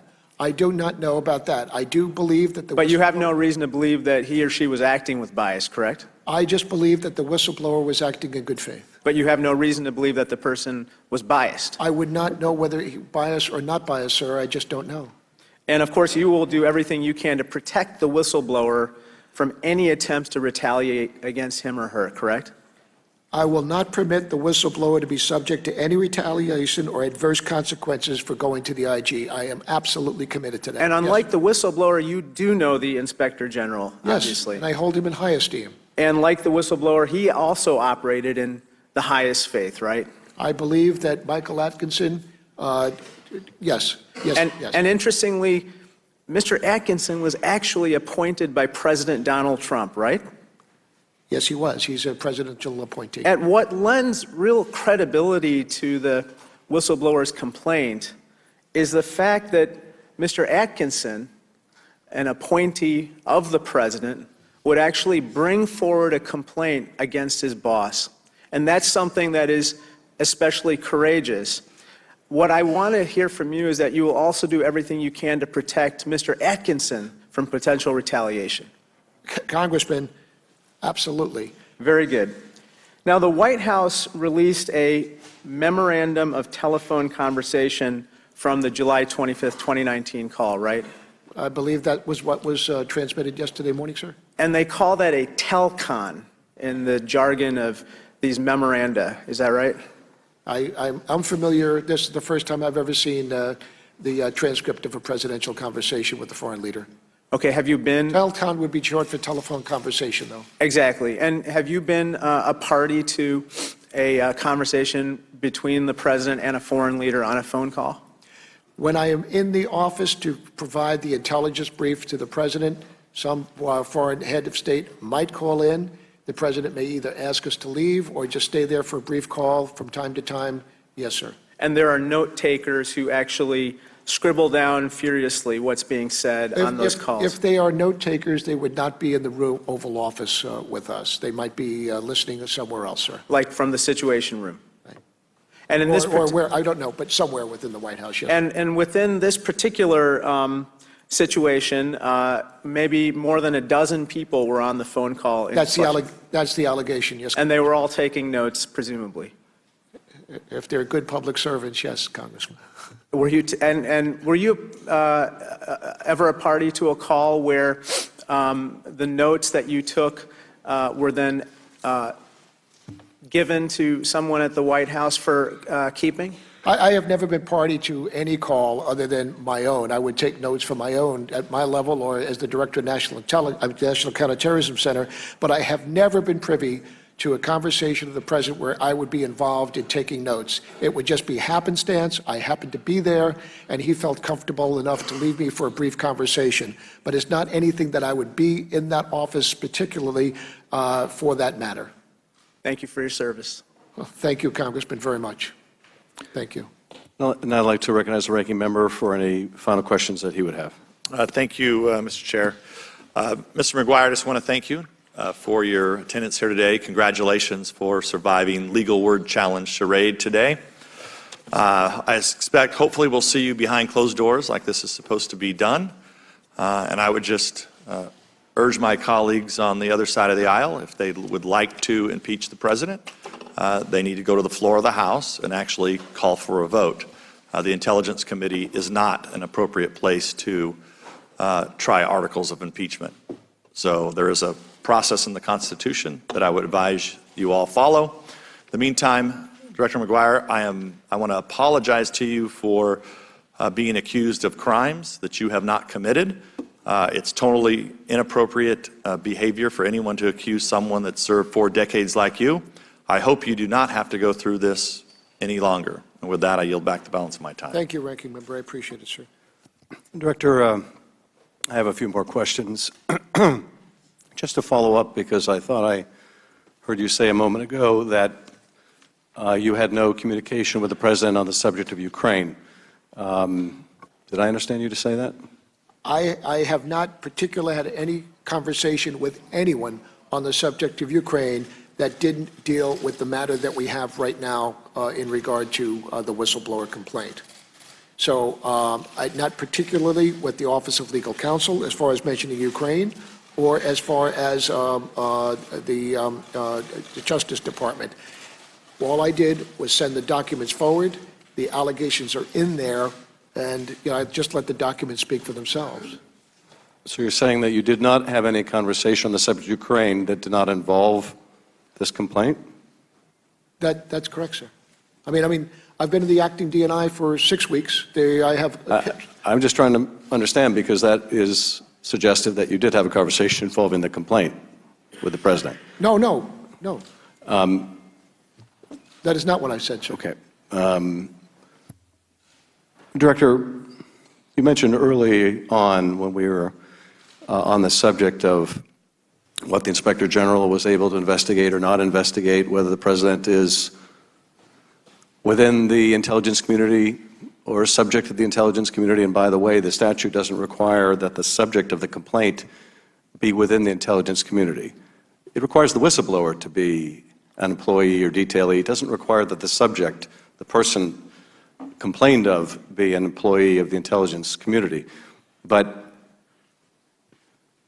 you have adopted an interpretation by the Justice Department that essentially says the President is above the Director, therefore the President is not subject to the jurisdiction of the Director, therefore it doesn't meet the definition of urgent concern, therefore the Inspector General is done. Inspector General can't investigate anymore. That's the Inspector General's reading of the Department opinion, that he is no longer allowed to investigate this. Is that your reading as well? Chairman, not necessarily the President, but the allegation has to relate to the funding, administration, and operation of an intelligence activity within the responsibility and the authority of the Director of National Intelligence. Okay, well, I'm just trying to get to whether the President is somehow beyond the reach of the law. No, sir. No person in this country is beyond the reach. Well, that's the way it should be, but I'm trying to figure out whether that's the way it is as a practical fact. The Inspector General believes that based on the opinion that you requested of the Department of Justice, he is no longer allowed to look into this because it doesn't meet the definition of an urgent concern because it involves the President. Is that your understanding of the Department opinion as well, that the Inspector General no longer has jurisdiction to look into this? It is my understanding that both the Inspector General and I and my team are waiting for, we were waiting for the resolution of executive privilege to be determined. It is now no longer executive privilege. I'm not sure exactly what the statute has as far as what Michael can do, but we also are looking for a way. Now, if I did not send it forward, as you know, under urgent concern within the 7 days, then the statute would allow the whistleblower to come to you and still be protected. Director, but because we are accommodating. My point is this. The Department of Justice has said, because this doesn't meet the statutory definition, because this involves the president, the inspector general has no jurisdiction to investigate. Now, if this inspector general has no jurisdiction to investigate because the president is above the agency, no inspector general has jurisdiction to investigate. That is the effect of that opinion. Which, do you disagree? I believe that the opinion was based on the reading of the statute and whether or not the situation here is compliant and comes underneath the statute. The Office of Legal Counsel opinion was that based on the criteria that you're required to have in order to support this legal statute, it does not. And he also said that because of that, it is not a matter of the intelligence community. But once again, Yes, he well, said, however, you may go forward, and I have. That's the key issue, Director. Because it involves the president, it does not involve the intelligence community. That is the sum and substance. And the effect of that is the Inspector General has told us that he no longer has jurisdiction to investigate. And by the logic of that opinion, nor does any other Inspector General. Now, as you point out, this was referred to the Justice Department, it was referred to the FBI and Justice Department.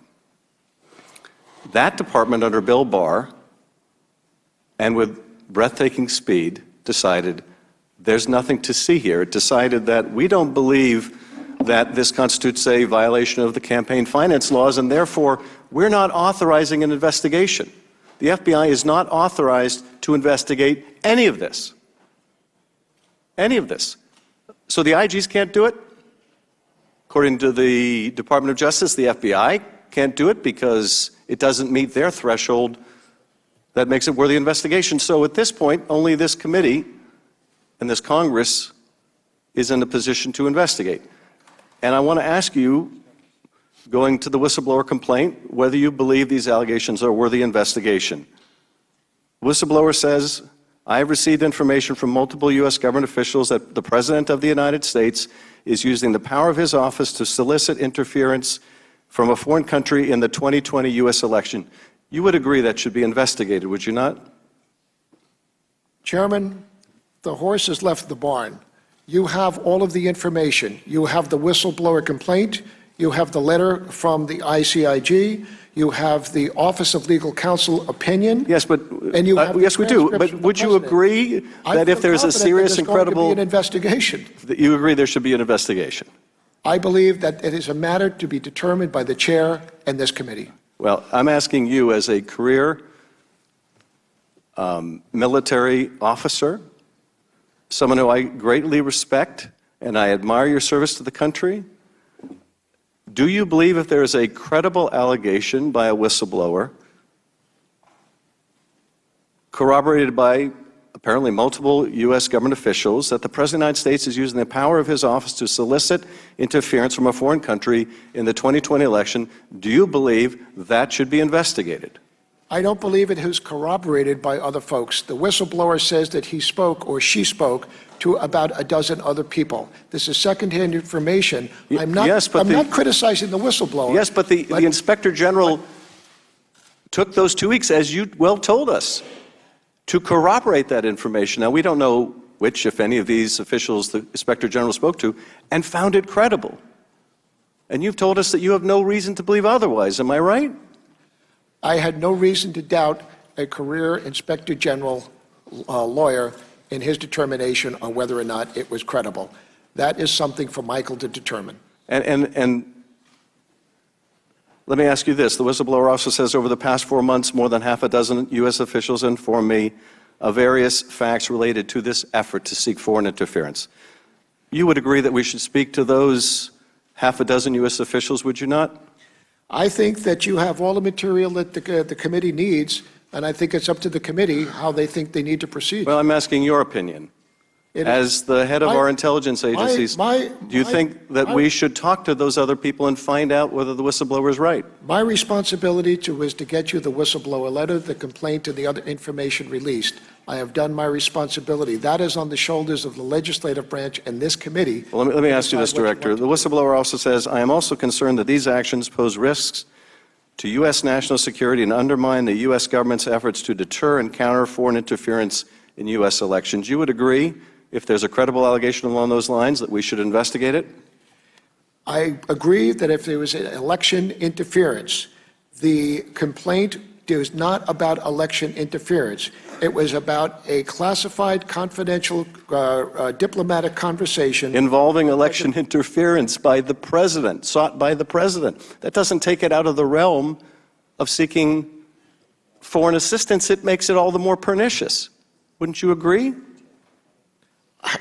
As I said, I don't disagree with the IGIC's assessment that it was a credible matter. The whistleblower further says, namely, the president, sought to pressure the Ukrainian leader to take actions to help the president's 2020 re-election bid. You would agree that that should be investigated?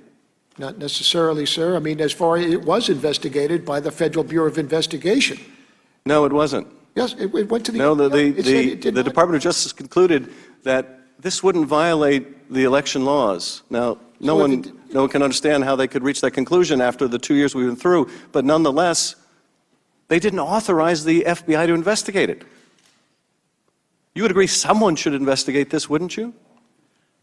I referred it. If I didn't, I would not have referred it to the Justice Department and to the FBI. Well, then I'm glad that we're in agreement.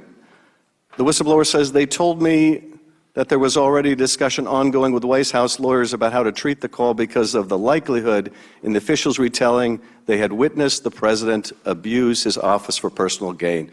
You would agree that that should be investigated, wouldn't you?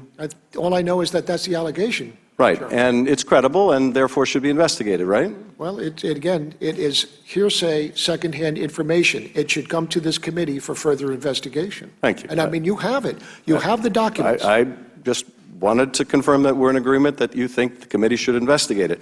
The whistleblower also says Donald Trump expressed his conviction that the new Ukrainian government will be able to quickly improve Ukraine's image and complete the investigation of corruption cases that have held back cooperation between Ukraine and the United States.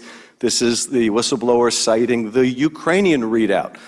You would agree that if the Ukrainian readout, when they're talking about corruption cases, is talking about investigating Biden and his son,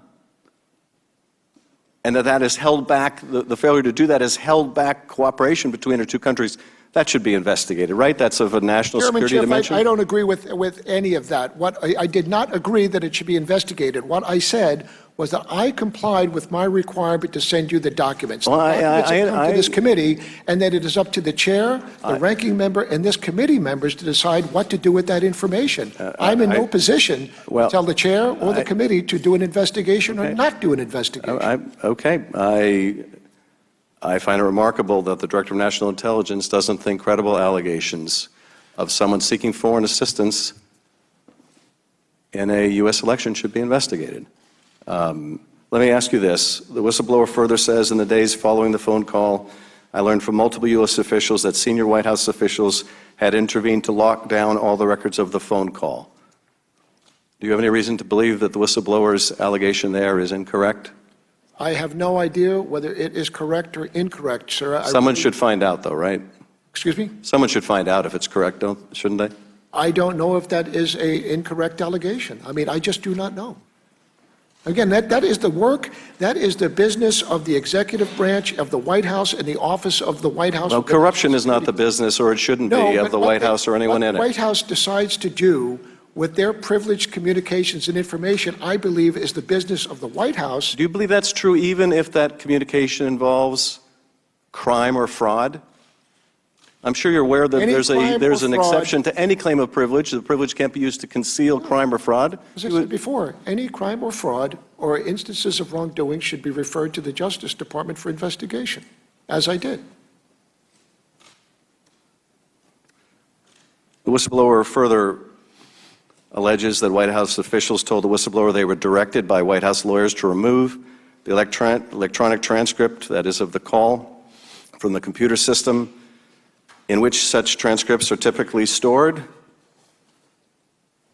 and instead it was loaded into a separate electronic system that is otherwise used to store and handle classified information of a especially sensitive nature. One White House official described this act as an abuse of the electronic system. I do not know whether similar measures were taken to restrict access to other records of the call, such as contemporaneous handwritten notes taken by those who listened, and we should find out, shouldn't we? Chairman Schiff, when I received the letter from Michael Atkinson on the 26th of August, he concurrently sent a letter to the Office of White House Counsel asking the White House Counsel to control and keep any information that pertained to that phone call on the 25th.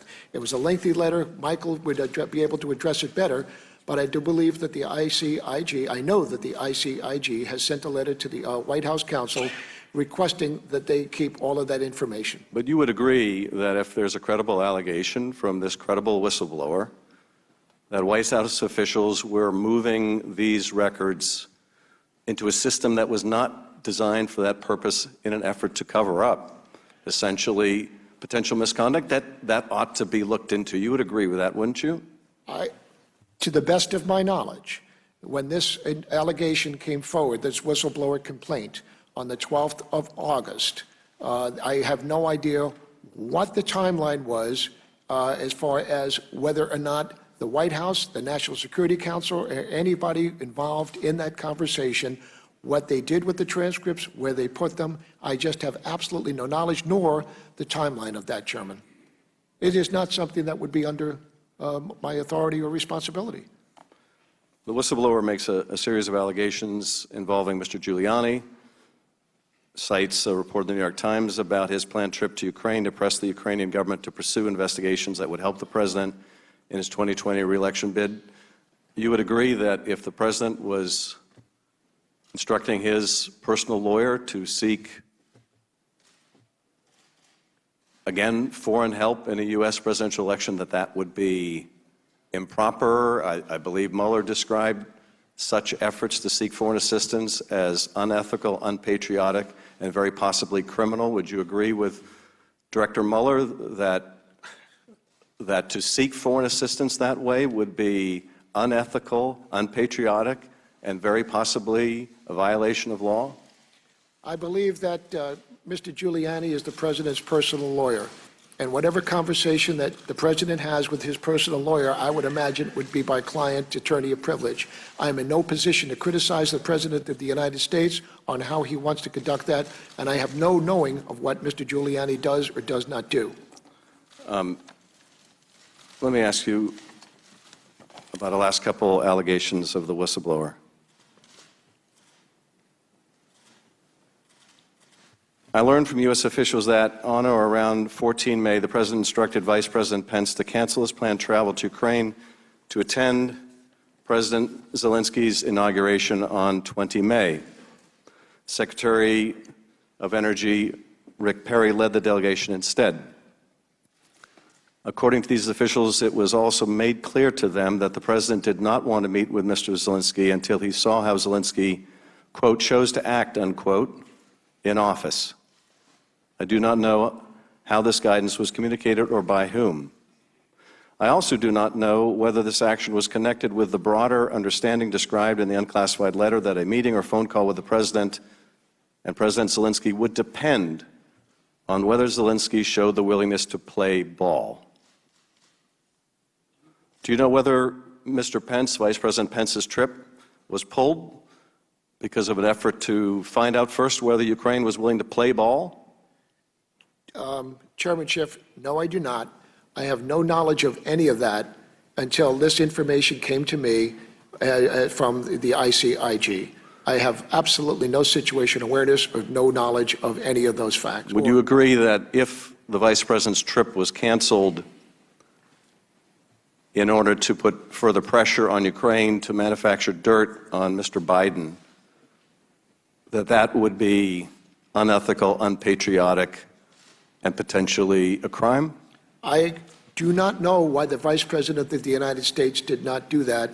I do know what the allegation was within the whistleblower complaint, and I don't know whether that allegation is accurate or not, Mr. Chairman.